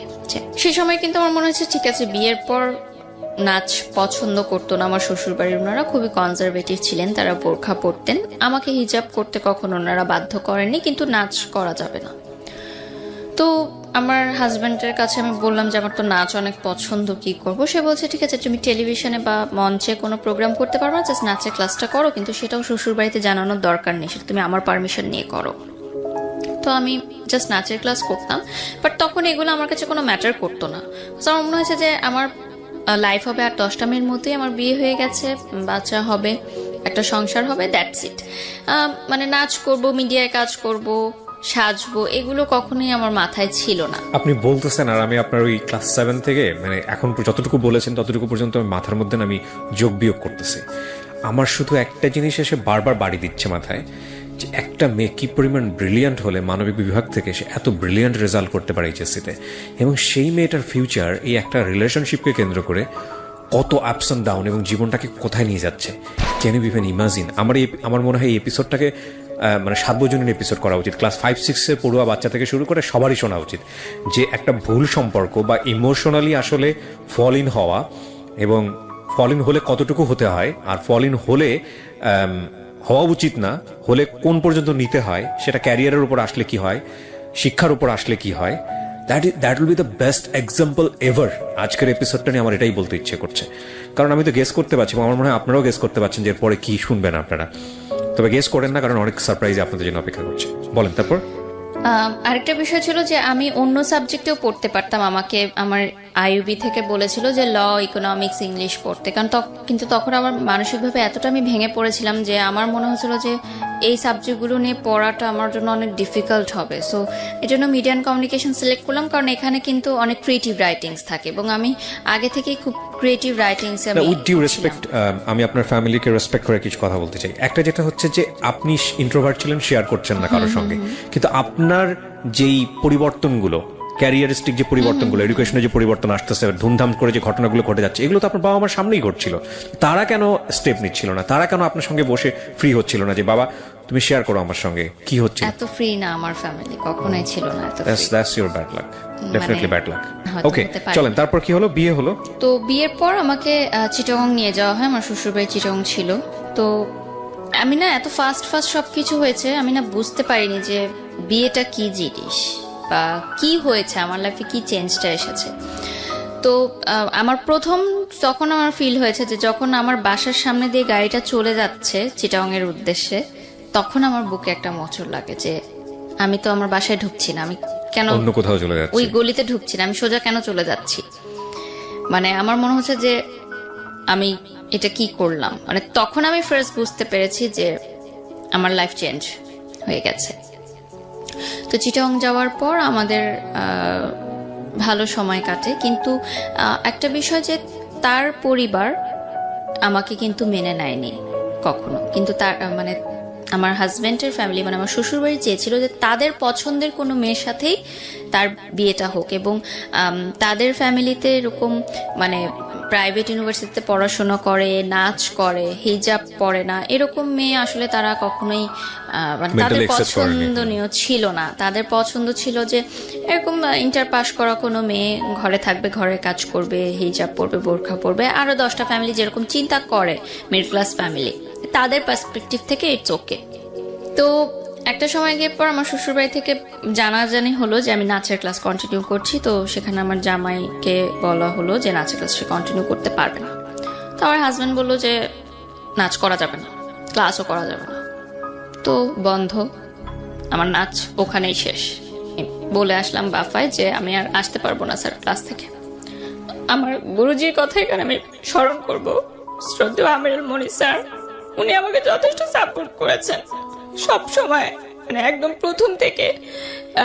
মানে নাচের জীবনটা আমার এতটা কষ্ট ছিল যে শেখার চেষ্টা থাকলেও আমার এত বাধা এসেছে যে আমি পরিপূর্ণভাবে শিক্ষাটা নিতে পারিনি নাচের ব্যাপারে। মানে অনেক কিছু এখনো আমি তাল লয়গুলো ক্যাচ করতে পারি না, বাধা হয়ে তো আমার শিক্ষাটা হয়েছে। তো আমার যখন নাচ নিয়ে বাসায় প্রবলেম হচ্ছিল, তখন কিন্তু আমাকে বাসা থেকে, মানে বিয়ের আগের কথা বলছি, আমি এটা অ্যাড করছি, যে তখন কিন্তু আমাকে অফ করে দেওয়া হয়েছিল নাচের প্রোগ্রামটা, অফ করে দেওয়া হয়েছিল নাচের ক্লাসটা। তখন আমি বাসায় না জানিয়ে নাচের ক্লাস করতে যেতাম, এবং আমার টিফিনের টাকা বাঁচিয়ে আমি বাফার 300 টাকা ছিল তখন বেতন, সে 300 টাকা দিতাম। আমি না খেয়ে থাকতাম, টিফিনের জন্য আমাদের যে টাকাটা দিত ওটা আমি বাঁচিয়ে রাখতাম নাচের ক্লাসের বেতনটা দেওয়ার জন্য। তো আমি যখন আমার ইন্টার পরীক্ষার আগের কথা বলছি, যে এসএসসিতে আমার রেজাল্ট অনেক খারাপ হয় ওই রিলেশনশিপের কারণে। তো ইন্টার সেকেন্ড ইয়ারের আগে আমার ফ্যামিলি থেকে বলে যে নাচটা এখন অফ রাখো, কারণ তোমার সামনে বোর্ড পরীক্ষা। বাট তখন আমি নাচটা কন্টিনিউ রাখি এবং আমি মানে কলেজ ড্রেস পরে আমি নাচের ক্লাসে যেতাম, মানে প্রাইভেট পড়ার নাম দিয়ে মিথ্যা কথা বলে যেতাম। তখন আমার গুরুজি আমাকে বলেছিলেন যে তুমি একদিন অনেক বড় কিছু করতে পারবা। মানে এত নাচ শেখার জন্য যে এতটা ইচ্ছা, এটা আসলে সবার মধ্যে দেখা যায় না। তো ওই সময় যখন আমার নাচটা বন্ধ হয়ে গেল, তখন আমার গুরুজি বললেন যে ঠিক আছে, সমস্যা নাই, বিয়ে হয়েছে, সংসার করো, পরে কখনো নাচ শেখা আবার শুরু করো, নাচ শেখার তো কোনো বয়সের শেষ নাই, বাট হাজবেন্ড যেটা বলে সেটা শোনা উচিত। তো শেষ হয়ে গেল আমার নাচের লাইফ, শুধুমাত্র পড়াশোনা। তো একটা সময় গিয়ে দেখা গেল যে আমি অ্যাক্সিডেন্টলি কনসেপ্ট করি বিয়ের পরই। তো কনসেপ্ট করার পর আমার মা বিয়ের আগেই বলে দিয়েছিল যে আমি বিয়ে দিচ্ছি তোমাকে, মানে আমার মেয়ের সাথে, কিন্তু আমার মেয়ের পড়াশোনায় কোনো হ্যাম্পার হওয়া যাবে না। যখন আমি দেখলাম যে আমি কনসেপ্ট করেছি অ্যাক্সিডেন্টলি, তখন আমার হাজবেন্ড বলল যে এখন যদি আমি মানে কনসেপ্ট করি তাহলে তো আমার সেমিস্টারটা ড্রপ করবে, তার মানে আমার পড়াশোনা কিন্তু একদমই স্টপ হয়ে যাচ্ছে। তো উনি ডিসাইড করলেন যে আমরা বাচ্চাটা রাখবো না। এটা আমার সিদ্ধান্ত ছিল না, কারণ ওই সময় আমি কিন্তু ইমোশনাল ছিলাম এবং আমি কিন্তু রাখতে চেয়েছিলাম বাচ্চাটা। তো সে বললো যে আমরা এটা নিব না, কারণ তোমার মা আমাকে অনেক আশা করে তোমাকে দিয়েছে, তো আমি যদি এখন তার কথাটা না রাখি এটা ভালো দেখায় না, আর আমি এখনো প্রিপেয়ার্ড না। তো ওই বয়সে যখন আমি ফার্স্ট প্রেগনেন্ট হলাম, সেদিন থেকে প্রথম আমি আমার এক্স বয়ফ্রেন্ডকে ফোন দেওয়াটা অফ করে দিই। আচ্ছা। কারণ আমার ভেতরে একটা অন্যরকম একটা ফিলিংস কাজ করা শুরু করে। মানে কিছুদিন, জাস্ট এক সপ্তাহ আমরা সময় নিয়েছিলাম ভাবার যে আমরা এটা কি করব, মানে আমরা কি মেন্টালি প্রিপেয়ার্ড এই বেবিটার জন্য নাকি না। তো সেই এক সপ্তাহের মধ্যে আমার মানসিকতা টোটালি চেঞ্জ হয়ে যায় যে না, আমার লাইফ চেঞ্জ হয়ে গেছে, আমি আরেকজনের বাচ্চার মা হচ্ছি, সো আমি তাকে ফোন দিব না আর, এটা তাহলে আমার বাচ্চার সাথে অন্যায় করা হবে। সেদিন থেকে আমি ডিসিশন নেই যে আমি তার সাথে আর কোনো কন্ট্যাক্ট করব না, এবং আমি কন্ট্যাক্ট করিও না, টোটালি অফ করে দিই। তো আমার হাজব্যান্ড একটু রাগে ছিলেন প্রথম থেকেই, অফিসের প্রেশারে থাকতেন, এই জন্য হয়তো রাগ করতেন। তো আমি একদিন প্রথম বলি যে আমাদের ইউনিভার্সিটি তখন ফ্ল্যাশ মবের একটা ট্রেন্ড শুরু হয়। তো ফ্ল্যাশ মবে আমাকে, যেহেতু আমি নাচ করতাম, এটা জানতো ইউনিভার্সিটিতে অনেকে, তো তারা বলে যে ফ্ল্যাশ মবে আমি সামনে দাঁড়াবো, আমার একটা অ্যাক্ট করতে হবে। তো আমি আমার হাজবেন্ডকে বাসায় বলি, তো সেদিন প্রথম সে আমার গায়ে হাত তুলে, এই নাচকে কেন্দ্র করে। হ্যাঁ, মানে গায়ে হাত তুলে যে নাচ মানা করার পরও কেন তুমি ভার্সিটিতে এটা জানালে, এবং তোমাকে কেন বললো ফ্ল্যাশ মবের জন্য, মানে তোমাকে বললো কেন, মানে আমি তো মানা করেছি। বিয়ের আগে কি আপনি এই বিষয়গুলো নিয়ে কথা বলেনি তার সঙ্গে, যে আমার নাচ বা আমার অন্যান্য জায়গাগুলো, এগুলো তো ফার্স্ট সবকিছু হয়েছে যে মানে আপনি এই বিষয়গুলো নিয়ে কথা বলতে পারেন? কথা বলা হয়নি, বাট তখন এই বিষয়গুলো উঠেনি আসলে। তার পরিবারে যাওয়ার পর আমি বুঝতে পেরেছি, বা তার পরিবার থেকে আমাকে বলেছে যে এরকম করা যাবে না। তো যেদিন ফ্ল্যাশ মবের রেকর্ডিং হয় সবাই রেডি ছিল, তো আমার ফ্রেন্ডরা, আমার ইউনিভার্সিটির ফ্রেন্ডরা আমাকে সমানে ফোন দিচ্ছে যে তুই কই, সবাই তো তোর জন্য ওয়েট করতেছে। তো আমি বলছি আমি একটু অসুস্থ, আমি আসতে পারবো না, কারণ আমি ডোমেস্টিক ভায়োলেন্সের বিষয়গুলো আমি তো অবভিয়াসলি ইউনিভার্সিটির ফ্রেন্ডদেরকে তখন বলবো না। আমি বলে আমি অসুস্থ, আমি আসতে পারবো। ওই দিন আমার ক্লাস ছিল এবং আমার মনে আছে আমার পরীক্ষাও ছিল, আমি অ্যাটেন্ড করিনি, শুধুমাত্র কারণ আমি অ্যাটেন্ড করলে আমাকে তো ফ্ল্যাশ মবে অ্যাটেন্ড করতে হবে এবং আমাকে বলতে তো হবে যে আমি কেন করছি না। সো আমি যাইনি ওই দিন ইউনিভার্সিটিতে। ওই দিন থেকে শুরু হয় আমার ডোমেস্টিক ভায়োলেন্সের যে বিষয়টা। তো এরপর থেকে আমার শ্বশুর বাড়ি থেকে নানানভাবে আমাকে বিভিন্ন কথাবার্তায় মানসিক নির্যাতন করা হতো, বিভিন্ন ছোটখাটো কথাতেই। যে যেহেতু রান্না পারতাম না, আমি ট্রাই করতাম, বাট ওই বয়সটা তো অতটা আমি পারতাম না হয়তো, বা এত কিছু বুঝতাম না যে কার সামনে কি বলতে হবে বা কিরকম। তো এই বিষয়গুলো নিয়ে আমার শ্বশুর বাড়িতে অনেক কমপ্লেন ছিল আমার নামে। এবং বিয়ের প্রথম দিন সকালবেলা মিষ্টি জাতীয় কিছু মনে হয় বানাতে হয়, এটা আমার জানা ছিল না। করেন লাগে সত্যি করতে হয়? হ্যাঁ, করতে হয় নাকি, হয়তো এটা দেশ ওয়াইজ হয়তো ডিফারেন্ট থাকে, চিটাগং এ হয়তো বা অন্য কোনো ডেতে, বা এটা তো অনেকের ফ্যামিলি ট্র্যাডিশন থাকে। তো আমি সেরকম যেহেতু কিছু করিনি, আমি এই জন্য হয়তো অনেক সময় কথা আমাকে বলে মানে they are not happy with me. Okay. এবং তারা আমার ফ্যামিলি নিয়েও অতটা হ্যাপি ছিল না। একটা টাইমে তাদের ফ্যামিলি থেকে একজন বলে, আমি নাম মেনশন করব না, যে এখানে কারণ আমি আমরা এখন পর্যন্ত মেনশন করিনি, রাইট? ইনলস থেকে একজন বলে যে আমার ফ্যামিলি থেকে তো তারা যে সম্পত্তি আছে আমার নামে বা কিছু যদি দেয়, তো সেটাতে তো আমার হাজব্যান্ড একটা বিজনেস করতে পারে, কেন সেটা দিচ্ছে না? মানে তারা চাইলেই তো তাদের জামাইকে অ্যাফোর্ড করতে পারে। যদিও আমার ফ্যামিলি মিডল ক্লাস ছিল, তারপরও যে সম্পত্তিগুলো থাকে জমি জমা আসলে বিষয়। তো এই বিষয়টা আমি আমার ফ্যামিলিতে জানাই এবং আমার ফ্যামিলি সেটা মানে বলে যে এটা তো ঠিক না যেটা তারা বলছে আমাকে। তো যাই হোক, এই টাইমের মধ্যেই আমার হাজবেন্ড ফার্স্ট স্ট্রোক করে। স্ট্রোক করে? হ্যাঁ, মাইল্ড স্ট্রোক করে। এটা একটা মানে কাজের প্রেশারেই হতে পারে বা ফ্যামিলির প্রেশারেও হতে পারে। হ্যাঁ, আমার সাথে কোনো সমস্যার কারণে না, মানে কোনো ঝামেলার কারণে না। সুস্থ মানুষ ছিল, হঠাৎ রাতে মানে তার হাই প্রেশার ছিল অনেক, এটার কারণে হতো। তো ইউনাইটেড হসপিটালে তাকে নিয়ে যাওয়া হয় এবং সেদিন সে আমার বাসাতেই ছিল, মানে আমার মায়ের বাসাতেই ছিল। আমরা নিয়ে যাই তাকে হসপিটালে। তো আইসিইউতে সে ছিল 2 রাত। তো সেই বয়সে আসলে এত কিছু বুঝে ওঠার আগেই মানে এরকম ছিল যে সে বেঁচে ফিরবে কি না জানি না। আইসিইউতে গেলে যেটা হয় আর কি, এবং স্ট্রোক করেছে সে, এবং খুব ভালোভাবে। আমার এখনো মনে আছে ওই দিন আমি মানে ইউনাইটেডের আইসিইউ সামনে তো মানে বসার কোনো প্লেস নেই, আমি সিঁড়িতে বসেছিলাম সারা রাত, মানে রাত 12:30-1টার দিকে ঘটনা। আমি ভোর পর্যন্ত আমি বসেছিলাম এবং মানে আমি জানি না যে কি হবে। এবং আমার তখন ফার্স্ট টাইম মনে হয়েছে যে আমার লাইফটা কি এরকম হওয়ার কথা ছিল। আমার সাথে যে ফ্রেন্ডরা তারাও এখন ফুচকা খাচ্ছে, প্রেম করছে, মুভি দেখতে যাচ্ছে, গান শিখছে, ফ্রেন্ডদের সাথে হ্যাং আউট করছে, সুন্দর সুন্দর কাপড় পরছে। আমি আইসিইউর সামনে এইভাবে বসে আছি। এটা তো আমার লাইফ হওয়ার কথা ছিল না। আমি তো আমার লাইফটাকে এভাবে দেখতে চাইনি,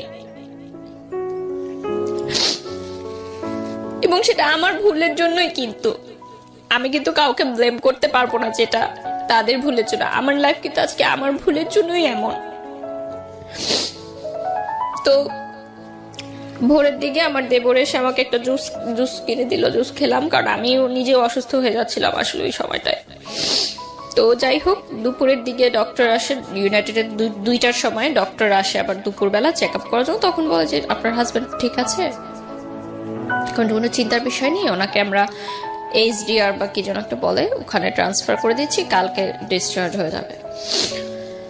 তো গেল আরেকটা ধাক্কা গেল আমার লাইফের উপর দিয়ে।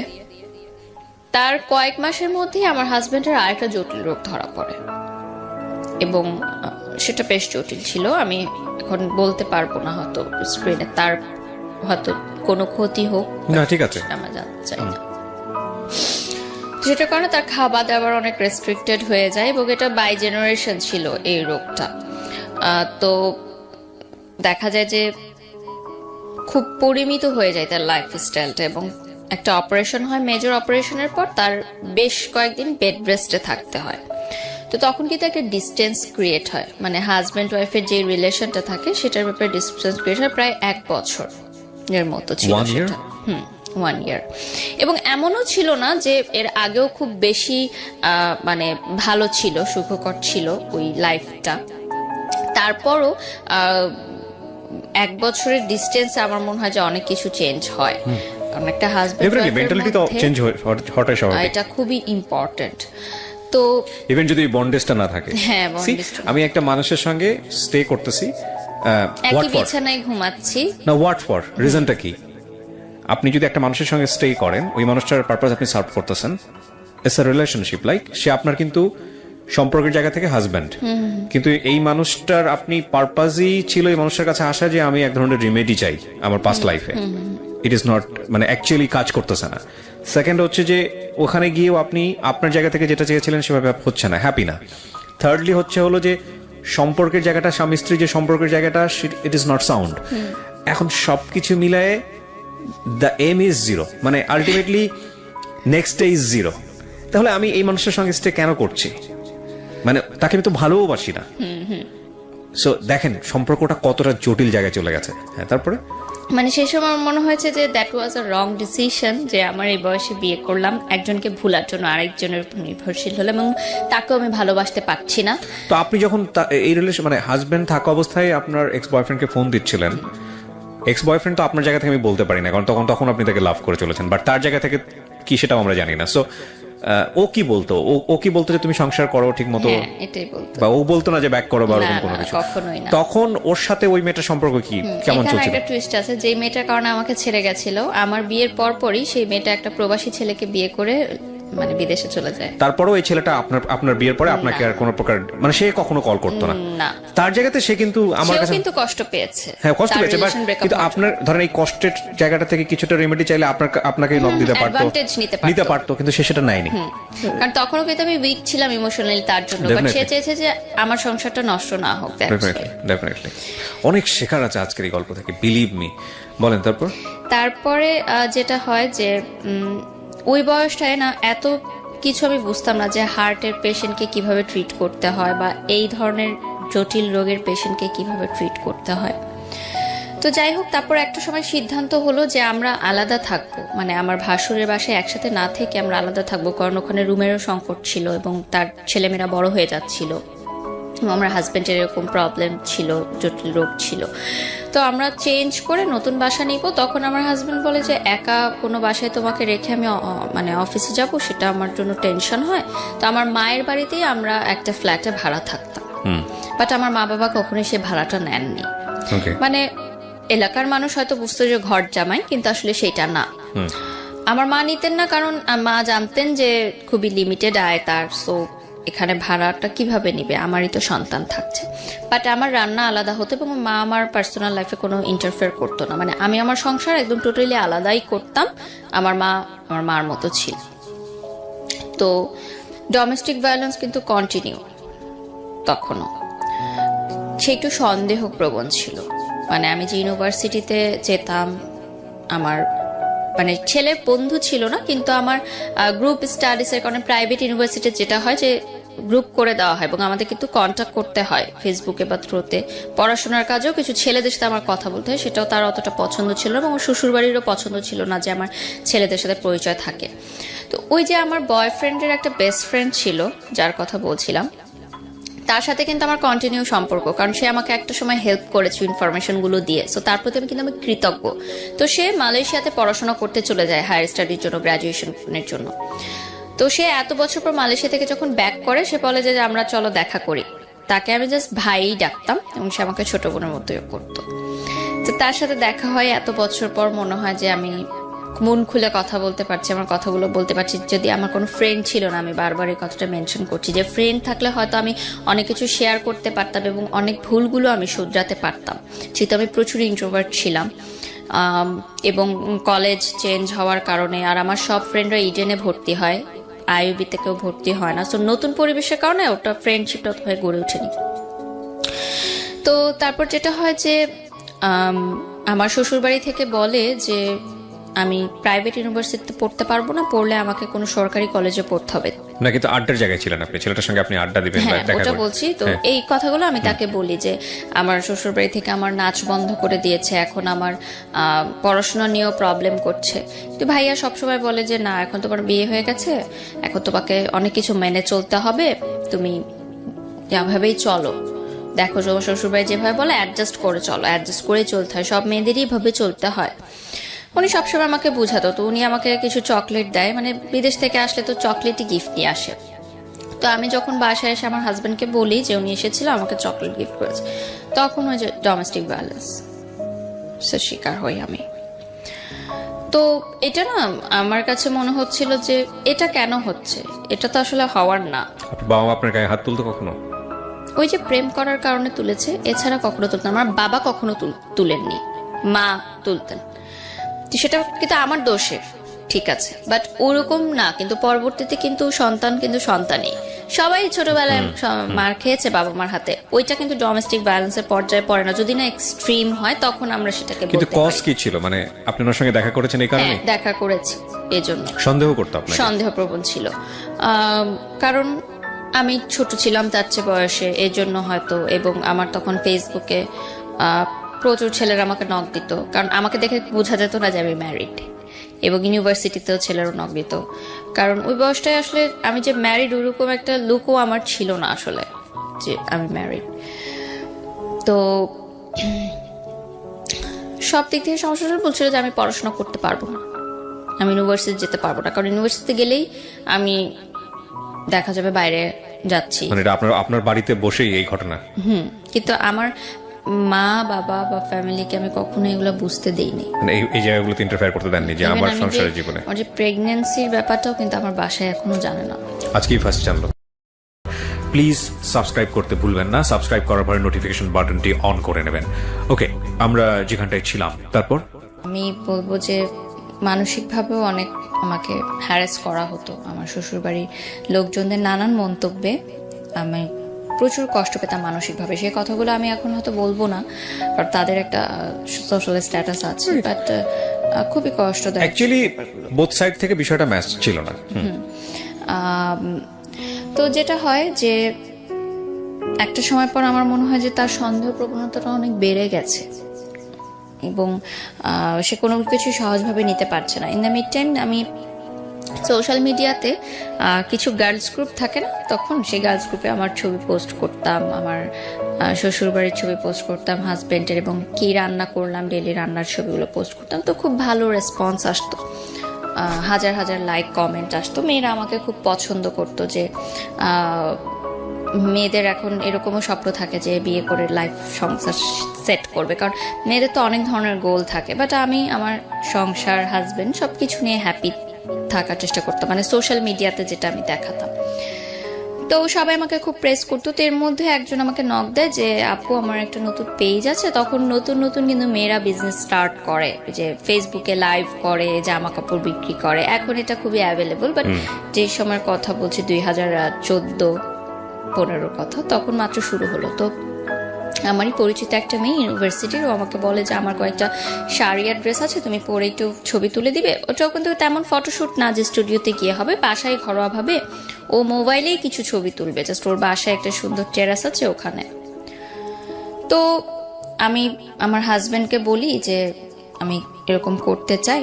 সে বলে যে না, ফটোশ্যুট তো করা যাবে না, মানে মিডিয়া রিলেটেড কোনো কাজই করা যাবে না। তো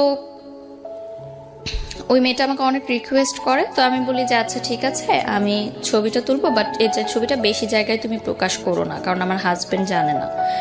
তো আমি যাই, ইউনিভার্সিটি শেষ হওয়ার পর আমি ছবিগুলো তুলি, এবং আমার মনে হয় কি যে আমি হয়তো কাজটা শেষ করে বাসায় এসে যদি তাকে বলি তাহলে হয়তো জিনিসটা ইজি হয়ে যাবে।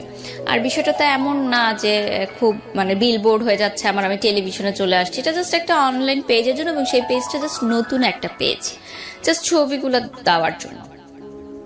তোর বাসায় যাই আমি, ও আমার 2টা শাড়ি 2টা ড্রেস পরে ছবি তুলে, ওর মোবাইলেই তুলে রুমের মধ্যে। তো ছবিগুলো পাবলিশ হওয়ার প্রায় কয়েক সপ্তাহ পর হয়, তার কোন এক কলিগ সেই ছবিটার স্ক্রিনশট তাকে দেয়। তো ইন দ্য মিড টাইম আমি বলেছি যে আমার একটা ফ্রেন্ডের এরকম ড্রেস দিয়েছিল, আমি পরে ছবি তুলেছি। তো সে অতটা করেনি যে ঠিক আছে, মানে ফটোশ্যুট টাইপ এটা বলিনি। তারপর যখন তার কলিগরা একটা ছবি দিল, তারপরে যে সেম ডোমেস্টিক ভায়োলেন্স। তো আমার কথা হচ্ছে যে আমি তো খারাপ কিছু করিনি, আমি তো অন্যায় কিছু করিনি, আর আমাকে কেন এরকম মানে ফেস করতে হবে? সবই তো আমি স্যাক্রিফাইস করলাম, সবই তো করলাম, নাচটাও ছেড়ে দিলাম, তাহলে কেন এই ছোট ছোট বিষয়গুলো আমাকে দেওয়া হচ্ছে? ইন্টারেস্টিং না বিষয়টা, মানে সে প্রথম কথা হচ্ছে মানে আপনার জায়গা থেকে আপনি যেভাবে বলছেন যে সমস্ত কিছু জেনে শুনেই আপনাকে বিয়েটা করেছে, 1। 2 নম্বর হচ্ছে যে আলটিমেটলি আপনি যেটা বললেন যে 14 বছর বয়সের ডিফারেন্স ছিল, সো আপনাকে সে কোনো না কোনোভাবে হ্যান্ডেল করতে পারবে এই সিচুয়েশনগুলোতে। সেখানে আপনাকে আমার যেটা মনে হয় খুব কমন সেন্সের জায়গা থেকে ফুল লিবার্টি দিয়ে ধীরে ধীরে বুঝিয়ে তার মতো করে গড়ে নেয়া, সেই জায়গাটা না করে বরং ইম্পোজ করছে, হ্যাঁ, এবং চাপাচাপি করছে, তখন তো আর বিষয়টা মানে কষ্টটা আরো বেড়ে যাওয়ার কথা, তাই না, সব দিক থেকেই। একদিন এরকম হচ্ছিল। তো আমার মা সামহাও এই ফ্ল্যাটে আসে হয়তো আমাদেরকে ডাকতে, তো গেটটা খোলা ছিল, তো সে দেখে যে আমার হাজব্যান্ড এটা করছে, গায়ে হাত তুলছে। ওই দিনই আর কি সেপারেশনটা হয় আমাদের। ও, আমার মা বলে যে হোয়াট ইজ দিস, মানে ওইটা ওই দিন আমার ফার্স্ট আমার মা দেখে যে এগুলো হচ্ছে ঘরের ভিতর, বাট সে জানে না। তো আমার মা বলে যে তুমি বের হয়ে যাও বাসা থেকে। মানে স্বাভাবিকভাবে একটা মা কখনোই এটা দেখতে পারবে না যে তার সন্তান এরকম কিছু একটা হ্যারাসের শিকার হচ্ছে, সে বলতে পারছে না। তো আমার হাজবেন্ড বলে যে সংসার করবো না, তো চলে যায়। সেদিন প্রথম সেপারেশনটা শুরু হয়, মানে রোজার আগ দিয়ে এই ঘটনাটা। তো আমি ভাবি যে ঠিক আছে, রাগ হয়েছে, আবার ফিরে আসবে। তখনও পর্যন্ত কিন্তু ডিভোর্স বা সেপারেশন এই ধরনের কোনো কিছুই আমার মাথায় নেই, আমার ফ্যামিলির মাথায় নেই, কারণ বিয়ে হয়ে গেছে তো হয়ে গেছে। এখানে আর কোনো সেকেন্ড থটস নাই। মার খেলেও তোমাকে থাকতে হবে এই ঘরে, এবং হোয়াট এভার ইট ইজ তোমাকে এইখানেই থাকতে হবে, যেটা আমার না, বাংলাদেশের বেশিরভাগ মেয়েদেরই এটাই মানসিকতা। এবং আমি তো দেখি এখন, যেহেতু আমি সোশ্যাল মিডিয়াতে অনেক অ্যাক্টিভ, দেখি যে আমাদের বাংলাদেশে হাজার হাজার ঘরে মেয়েরা ডোমেস্টিক ভায়োলেন্সের শিকার হয় এবং তারা কিছু বলতে পারে না, দ্যাটস ওয়াই তারা সেটা মুখ বুজে সহ্য করে। এবং আরেকটা কথা যে ইকোনমিক্যাল ডিপেন্ডেন্সি থাকে না তাদের, যেটা সেই সময় আমারও ছিল না, আমি কিন্তু স্টুডেন্ট ছিলাম। আমার হাজব্যান্ড যখন চলে যায়, আমার বাসায় আমার এখনো মনে আছে যে আমার ড্রয়ার খুলে দেখে আমি 10 টাকার নোট আছে শুধুমাত্র, আর কোনো টাকা নেই আমার কাছে, এবং আমার তো কোনো ইনকাম নাই সেই মুহূর্তে। আর একটা মেয়ে হচ্ছে হাজব্যান্ডের চলে যাওয়ার পর বাবা মার কাছে মানে টাকা চাওয়াটা যে কতটা কষ্টের, মানে ওটার চেয়ে ভালো হয় যে দুইটা মাটি ফাঁক হয়ে যাক, আমি নিচে চলে যাই। মানে যারা এইটার কখনো সম্মুখীন হয়েছেন তারা হয়তো বুঝতে পারবেন। এখন হয়তো ভাবছে যে মা বাবার কাছে তো টাকা চাওয়াই যায়, কিন্তু সংসার ভেঙে আমি কিন্তু আরেকজনের বাসায় চলে গেছি, এবং মেয়েরা কিন্তু পরের ঘরের হয় সবসময়। সেই ঘরটা ভেঙে যখন আমি আসি, তখন কিন্তু আমার বাবা মার কাছে টাকা চাওয়াটা কিন্তু এতটা ইজি না কারোর জন্য। যদি সেটাই হতো তাহলে কিন্তু আমাদের বাংলাদেশের মেয়েরা বা সারা বিশ্বে যারা হ্যারাসমেন্টের শিকার হচ্ছে তারা কিন্তু প্রতিবাদ করতো। যদিও এখন অনেক বেড়েছে এটা, বাট তারপরে মিডল ক্লাস বা লোয়ার মিডল ক্লাস ওরা এখনো পারে না, শুধুমাত্র তাদের ইকোনমিক্যাল সাপোর্টটা নাই বলে। তো সেপারেশনের পর সে আমার সাথে কোনো কন্ট্যাক্ট করে না। দিনের পর দিন চলে যায়, মাসের পর মাস চলে যায়, সে কোনো কন্ট্যাক্ট করে না। এবং আমি কিন্তু স্টিল ওই ফ্ল্যাটে আছি, এবং আমি ট্রমাটাইজড হয়ে গেছি একা থাকতে থাকতে। কারণ আমি একা থাকতে খুব ভয় পেতাম ছোটবেলা থেকে। আমি আমার ভাইয়ের সাথে শেয়ারের রুমে থাকতাম, বা বিয়ের পর কখনোই আমার হাজব্যান্ডের থেকে আলাদা আমি থাকিনি। সো হঠাৎ করে ওই ফ্ল্যাটে একা থাকাটা কিন্তু আমার জন্য একটা খুব মানসিক চাপ, ট্রমাটাইজড হয়ে গেছি আমি। সো আমার মা আমাকে 1 মাস পর নিয়ে আসলো তার ফ্ল্যাটে, যে ওখানে থাকার দরকার নেই, ফ্ল্যাটটা তালা দিয়ে দাও, দরকার নেই ওখানে থাকার, সে আসলে আবার তুমি করো। তো আমি তার সাথে প্রচুর কন্ট্যাক্ট করার ট্রাই করি, প্রতিদিনই কন্ট্যাক্ট করার ট্রাই করি, বাট না সে আমার ফোন ধরে, না মেসেজের রিপ্লাই দেয়। ইভেন তার ফ্যামিলি মেম্বার্সরাও একটা মানুষ আমাকে ফোন দেয়নি, আমার ফ্যামিলিকে ফোন দেয়নি। মানে জিনিসটা খুব অবাক না? কেউ বললে হয়তো বিশ্বাস করবে না যে একটা স্বামী স্ত্রীর ঝগড়া হলে কিন্তু শ্বশুরবাড়ি থেকে আগে ফোনটা আসে যে কি হয়েছে তোমাদের, আমাদেরকে বলো, কি সমস্যার সমাধান করি আমরা, বা না করি কি হবে। আমার মাও খুব অবাক হয়েছে ওই সময় যে একটা মানুষ পর্যন্ত ফোন দিল না আমাদেরকে, যে এত বড় একটা ঘটনা হয়ে গেল। এবং আমি আমার দেবরের কাছ থেকে জানতে পেরেছি যে সে তাদের সাথেই আছে ওই বাসাতে, এবং তারা এরকম একটা পরিকল্পনা করছে তাকে সেকেন্ড ম্যারেজ দেওয়ার, মানে আরেকটা বিয়ে দেওয়ার তাদের পছন্দের মেয়ের সাথে, যেহেতু তারা আমাকে পছন্দ করতেন না। আমার সাথে কিন্তু তখন ডিভোর্স হয়নি, সেপারেশন চলছে। তো আমার মাই ফোন দিল, যেহেতু আমরা মেয়ে পক্ষ, আমরাই ফোন দিলাম, ঠিক আছে, যে তাও সংসারটা টিকুক। তো আমার ননাসের সাথে কথা হয় বা ভাবির সাথে কথা হয়, তারা বলে যে এটা তার ব্যাপার পার্সোনাল, আমরা নো কমেন্টস। তাদের কোনো কমেন্টস নাই এই বিষয়ে, তাদের কিছু বলার নাই, এই বিষয়টা নিয়ে তাদের কিছু বলার নাই, এটা যা ডিসিশন হবে সে দিবে। তো আমার বাবা মা ফার্স্ট থেকেই আমাদের মানে বিয়ের পর থেকেই মানে বিষয়টা কেমন যেন মেনে নিতে পারতো না। আমার মা হয়তো বুঝতো, আমাকে বলতো না যে আই এম নট হ্যাপি। ওই চেহারার একটা গ্লো থাকে না বিয়ের পর যে আসে মেয়েদের, ওই জিনিসটা না আমার কখনো আসেনি। তো আমার মা সামহাও বুঝতে পারতো যে I am not happy, but সে আমাকে কখনো ডাইরেক্ট হয়তো প্রশ্ন করতো না। শুধু একদিনই প্রশ্ন করেছিল যে আমি অনেকদিন পর শ্বশুরবাড়ি থেকে এসেছিলাম, আমার মানে পুরে আমি কালো হয়ে গেছিলাম। তখন আমার মা জিজ্ঞাসা করেছিল যে তুমি রোদ্রে কোথাও যাও যে এত কালো হলো? তা আমি বলছিলাম যে আমার কাপড়গুলো আমি রোদে দিতে চাই, মানে বালতি ভরে কাপড় রোদে দিতে যেতাম। তো কড়া রোদের কারণে আমার স্কিন পুড়ে যেত, আমার আবার সান লাগলে তাড়াতাড়ি স্কিন পুড়ে যায়। তো তখন আমার মা জাস্ট একটা কথা বলেছিল যে আমি চাইনি আমার মেয়ের জীবনটা এরকম হোক। মানে এই জন্য তো সে আমাকে পড়াশোনা শিখায়নি আসলে। হ্যাঁ, অবভিয়াসলি উইথ ডিউ রেসপেক্ট, বাসার কাজ যারা করে ইটস ওকে, বাট শুধুমাত্রই যে এইটাই হবে আমার জীবন সেটা সে কখনো চাই। যেহেতু সে একজন কলেজের প্রফেসর, একটি স্বনামধন্য কলেজের প্রফেসর, আমার বাবা বুয়েট থেকে পাশ করা আর্কিটেক্ট। সো আমাদের ফ্যামিলি ব্যাকগ্রাউন্ড কিন্তু ওরকম না যে আমার চাচা ডাক্তার ছিলেন একজন, আমার অন্য চাচা প্রাইভেট টেলিকোম্পানিতে জব করেন, মানে সবাই খুব হাই পজিশনে আছেন। সেই জায়গা থেকে আমি এরকম হলাম। তো তারপরে যেটা হয় যে সেপারেশনের সময়টা আমার খুবই খারাপ কাটে এবং রোজার মাস চলে আসে। তো আমি বলি ঠিক আছে, আমি তো জানি আমার হাজবেন্ড বাসায় আছে, আমি ইফতার নিয়ে যাব তার জন্য। ইফতারে নিয়ে গেলে আমাকে তো ইফতার করাবে, তখন আমি ইফতারের পর তাকে খুলে বলবো সবকিছু যে কি সমস্যা, ঠিক আছে তুমি যেভাবে চাও আমি সেভাবেই হবো। এবং আমি ডিসাইড করলাম যে ঠিক আছে আমি বোরখা পরবো, আমি হিজাব পরবো, তা আমার সংসারটা টিকুক। আমি হিজাব পরবো, বোরখা পরবো, দরকার হলে আমি পড়াশোনাও করবো না, আমার দরকার নেই পড়াশোনা করার, আমার এভাবে লাইফ চলছে চলুক, আমি করবো, সংসার টিকাবো। তারপরে নিচে যখন গেলাম আমার শ্বশুর বাড়িতে, আমাকে ঢুকতে দিল না বাসায়। তো আমি দারোয়ানকে ইফতারের ভাটিগুলো দিয়ে আমি তার পাশের গুলিতেই ছিলাম, যে হয়তো আমাকে ফোন দিবে, অ্যাটলিস্ট আজানের আগে তো ফোন দিবেই। কারণ আমরা মানে একটা আননোন পার্সনও যদি ইফতারের সময় আপনার দরজায় আসে, আপনি কি করবেন? তাকে ইফতারি করতে দিবেন, সে যতই খারাপ মানুষ হোক না কেন। আপনি তাকে এক গ্লাস পানি দিবেন, ইফতার করতে দিবেন রোজা ভাঙার জন্য। মানে এখনো এই যে রমজান মাস চলছে, আমার রোজা রেখে বলতে খুব কষ্ট হচ্ছে, তারপরও বলছি যে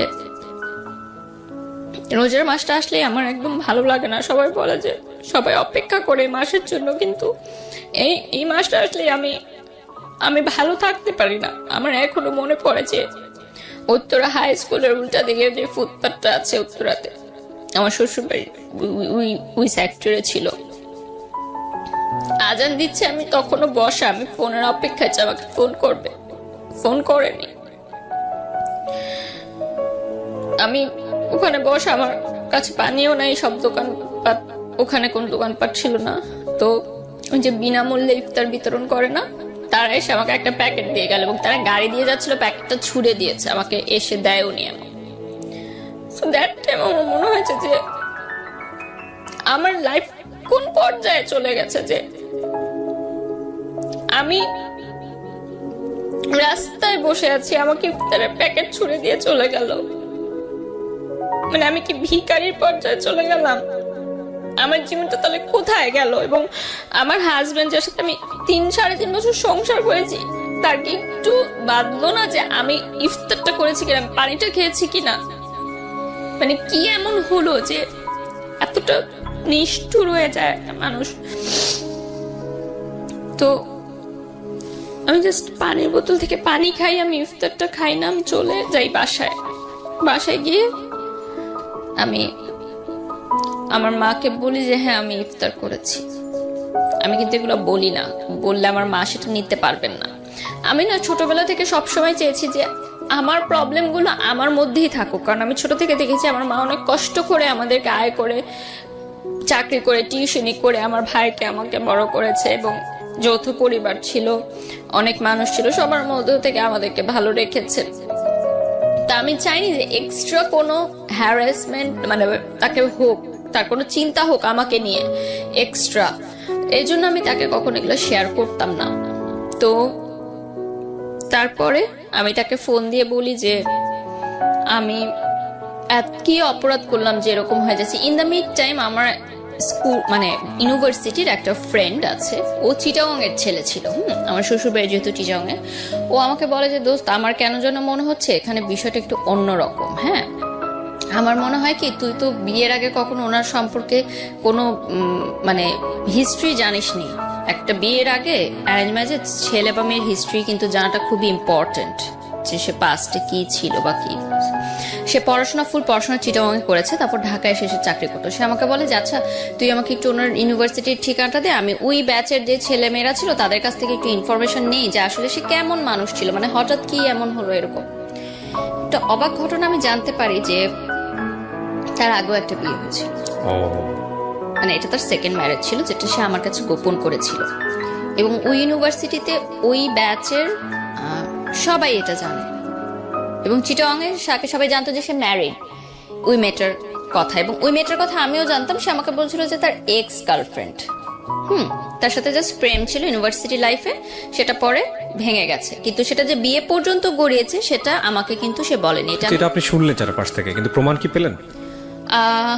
প্রমাণ আসলে কি, আমার মাকে যখন আমি এই ঘটনাগুলো বললাম এবং আমার ওই ফ্রেন্ডও এসে বললো যে আন্টি আমি এগুলো ইনফরমেশন পেয়েছি তার কাছ থেকে।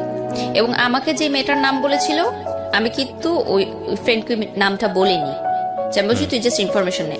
ও ইনফরমেশনটা নিয়ে কিন্তু সেম নামটাই আমাকে বললো। তখন কিন্তু আমি যোগসূত্রটা মিলেছি যে ঠিক আছে, কারণ আমি নামটা তাকে ইচ্ছা করে বলিনি, যে আমি জানতে চাইছি যে সেদিক থেকে কি খবরটা আসে। ওরা যেহেতু চিটাগংয়ের স্থানীয় ছিল তো চেনা জানা ছিল ওর। তো আমার ননাসকে ফোন করে যখন আমার মা বললেন যে এরকম একটা ঘটনা শুনলাম চিটাগংয়ের লোকে মুখে মানুষ বলছে, সে এত উত্তেজিত হয়ে গেল আমার মার সাথে এবং মানে এত বাজে ব্যবহার করলো, আমার মা টোটালি অবাক হয়ে গেল। সে বললো যে আচ্ছা আমার মেয়ের নামে যদি আজকে কেউ কোনো কথা বলতো আমি কিন্তু হেসে ঠান্ডা মাথায় কথাটা উড়িয়ে দিতাম। আপনি যত উত্তেজিত হয়ে গেলেন সেটা থেকে আমি আপনার উত্তরটা পেয়ে গেছি যে ঘটনাটা সত্য না মিথ্যা। এবং তার 5 মিনিটের মধ্যে আমার হাজবেন্ড আমাকে ফোন করবে তুমি পাগল হয়ে গেছো, এই সেই অনেক নানান কথা বলে যে আমার নামে তুমি মিথ্যা কথা রটাচ্ছ। যাই হোক, বলার পরে আমি তাকে বলি যে ঠিক আছে তুমি ইয়া করো, মানে সেপারেশনের 1 মাস পরের ঘটনা বলছি। 1 মাসের মধ্যে কিন্তু এগুলো হয়েছে যে রোজার মাস, তো তখনও রোজা কন্টিনিউ। কিন্তু তো আমি খুব কম খাওয়া দাওয়া করতাম, এর মধ্যে আমি মানে মনে হয়েছে আমার যে আমি আবার কনসিভ করেছি। তো আমি তাকে যখন বলি এটা দেখা হয়, আমি তাকে বলি যে আপনার সাথে আমার কিছু জরুরি কথা আছে, আপনি করে বলতেন আমি একটু আপনার সাথে দেখা করতে চাই। তো ওই যে বলতাম যে হাজব্যান্ড ওয়াইফের যে সম্পর্কটা ওটা প্রায় ছিল না বললেই চলে, বাট একদমই টোটালি ছিল না সেটা তো না। তো কনসেপ্ট যখন আমি করি তখন আমি চিন্তা করি যে এটা আমার মনে হয় আমার হাজব্যান্ডকে জানানো দরকার, যে মানে ডাউট করছি, তখনও শিওর না। তো সে আমাকে এত মানে খারাপ একটা কথা বলে যে মানে সে আমাকে বলে যে এই বাচ্চাটা আমার না, এটা হয়তো অন্য কারো। মানে ওই কথাটা আমাকে এতটা হিট করে, সেই মুহূর্তে আমি ডিসিশন নেই যে আমি এই সংসার আর করবো না। তার আগ মুহূর্ত পর্যন্ত কিন্তু আমি এই ডিসিশনটা নেইনি। কিন্তু আমার মনে হয়েছে যে আমার চরিত্র নিয়ে যখন সে কথা বলেছে তার মানে সে আমাকে ওরকমই মনে করে। মানে সন্দেহের জায়গাটা কোথায় চলে গেছে যে সে এটা মনে করছে যে আমার পেটে যে বাচ্চা সেটা তার না, এটা অন্য কারো। তো যাই হোক, সামহাও 1 সপ্তাহ পর আমি জানতে পারি যে না আমি কনসিভ করিনি, রোজায় আমি কম খেয়েছি হয়তো, এজন্য হয়তো আমার সার্কুলেটর অফ ছিল, তারপর আমার সেটা ঠিক হয়ে যায়। ওকে, মানে আই ওয়াজ নট প্রেগনেন্ট, মানে আমি ডাউট করেছিলাম। এ থেকে কিন্তু আমার একটা সুবিধা হয়েছে যে আমি জানতে পেরেছি যে তার কি ধারণাটা আমার সম্পর্কে। এবং সে আমাকে মানে আরেকটা কথা বলেছে যে তুমি কি দিয়েছো আমাকে, লাইক নাথিং, মানে আমি তাকে কিছুই দেইনি। সম্পর্কের শেষ পর্যায়ে এসে এই জিনিসগুলো খুব কমন। হ্যাঁ, কিছুই এই যোগ বিয়োগ হিসেবগুলো খুব কমন। মানে দুপক্ষকে খুব ব্লেম করে যে আসলে তোমাকে পেয়ে আমার লাইফে কি হয়েছে, কিছুই হয়নি, end of the thing is zero, and the thing is that both side থেকেই মনে হয় শূন্য। এগুলো খুব কমন আপনার লাইফে যেটা এসছে, সেটা মোস্ট কমন স্টোরি। যারা ব্রেকআপের ক্ষেত্রে চলে যায় বা সম্পর্কে ডিভোর্সের ক্ষেত্রে চলে যায়, খুব কমন। প্লিজ সাবস্ক্রাইব করতে ভুলবেন না। সাবস্ক্রাইব করার পরে নোটিফিকেশন বাটনটি অন করে নেবেন। ওকে, আমরা যেখানটায় ছিলাম তারপর আমার মনে আছে তারপর প্রায় 5-6 মাস আমি ঘর থেকে বের হইনি। একটা 4 দেয়ালের ঘরেই আমি ছিলাম। এবং মানে আমি জানতাম না যে সূর্য কখন উঠছে, সূর্য কখন ডুবলো, দিনের কোনো হিসাব থাকতো না আমার। মানে আমি এতটা মানসিকভাবে ভেঙে পড়লাম যে প্রথম যাকে ভালোবাসলাম তাকেও পেলাম না। সেই ভালোবাসা ভুলার জন্য যে বিয়েটা করলাম সেটাও আমার টিকলো না। তো এত বছর ধরে মানে 23 ইয়ার্স তখন আমার মানে হবে, আমি নো অ্যাচিভমেন্ট, আমার কোনো ইনকাম নাই। ওই টাইমটায় কিন্তু আমার ফ্রেন্ডরা অলরেডি ভার্সিটি কমপ্লিট করে মানে অ্যাটলিস্ট কিছু একটা করছে পার্ট টাইম বা কিছু।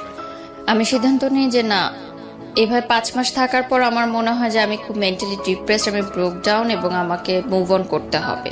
তো আমার যে মালয়েশিয়াতে যে আমার ভাইয়া ছিলেন উনি আমাকে বললেন যে, এবং আমার ফ্যামিলি থেকেও বললেন যে তুমি বিদেশে চলে যাও পড়াশোনা করতে, it will be better for you, মানে মাস্টার্স করতে।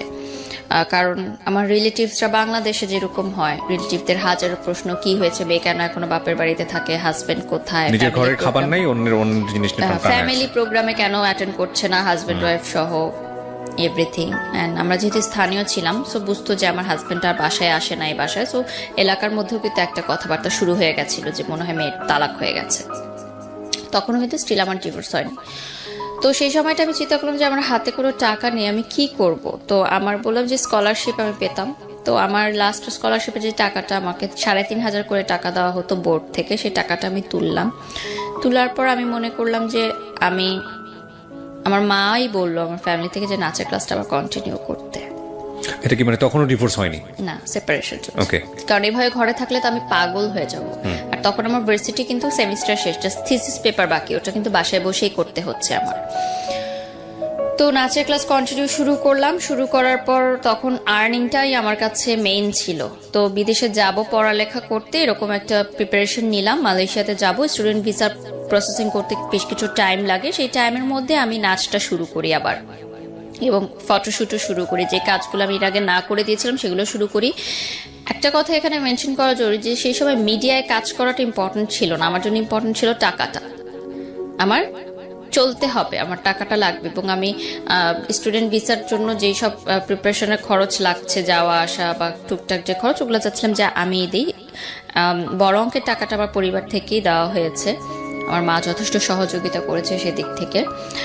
তো আমার সেই সময় আমি এমনও দিন গেছে যে 500 টাকার জন্য আমি নাচ করেছি, আমি 1000 টাকার জন্য 20টা শাড়ি পরেছি। মানে that time quality was not a matter, work was not a matter, remuneration was just a number for me. That time আমার বিজি থাকতে হবে, উইচ ইজ ভেরি ইম্পর্টেন্ট, যে বিজি থাকলে আমি ভুলে থাকতে পারবো সবকিছু, এবং আমার আর্নিংও হচ্ছে। সো আমি দেখলাম ভালো, সবাই অনেক ভালো রেসপন্স করছে আমাকে, আমার নাচ নিয়ে ভালো রেসপন্স করছে, শুট নিয়ে ভালো রেসপন্স করছে, আমি ভালো কাজের অফার পাচ্ছি। অবশ্যই অনেক বাজে প্রস্তাবের সম্মুখীনও আমার হতে হয়েছে যখন একটা নতুন মেয়ে মিডিয়াতে কাজ শুরু করে, যে কোনো সেক্টরে, আমি শুধু মিডিয়ার দোষ দিব না। অনেকে সেটার মানে বাজে ফায়দা নিতে চায়, যেটাকে বলে হয়তো তারা মিডিয়া রিলেটেডও না, কিন্তু মিথ্যা প্রলোভন দেখায়, সেই প্রলোভনে অনেক মেয়ে ফাঁদে পা দিয়ে দেয়। আর সেটা আমি অনেকভাবে কাটিয়েছি, কারণ এর আগে আমি জীবনে অনেক কিছু দেখে এসেছি, তো আমি খুব বুঝতে পারতাম জিনিসগুলো। তো এরপর আমার নতুন জীবন শুরু হয় মালয়েশিয়াতে। আমি মালয়েশিয়া চলে যাই পড়ালেখা করতে, মাস্টার্স করতে মিডিয়া অ্যান্ড কমিউনিকেশন নিয়ে।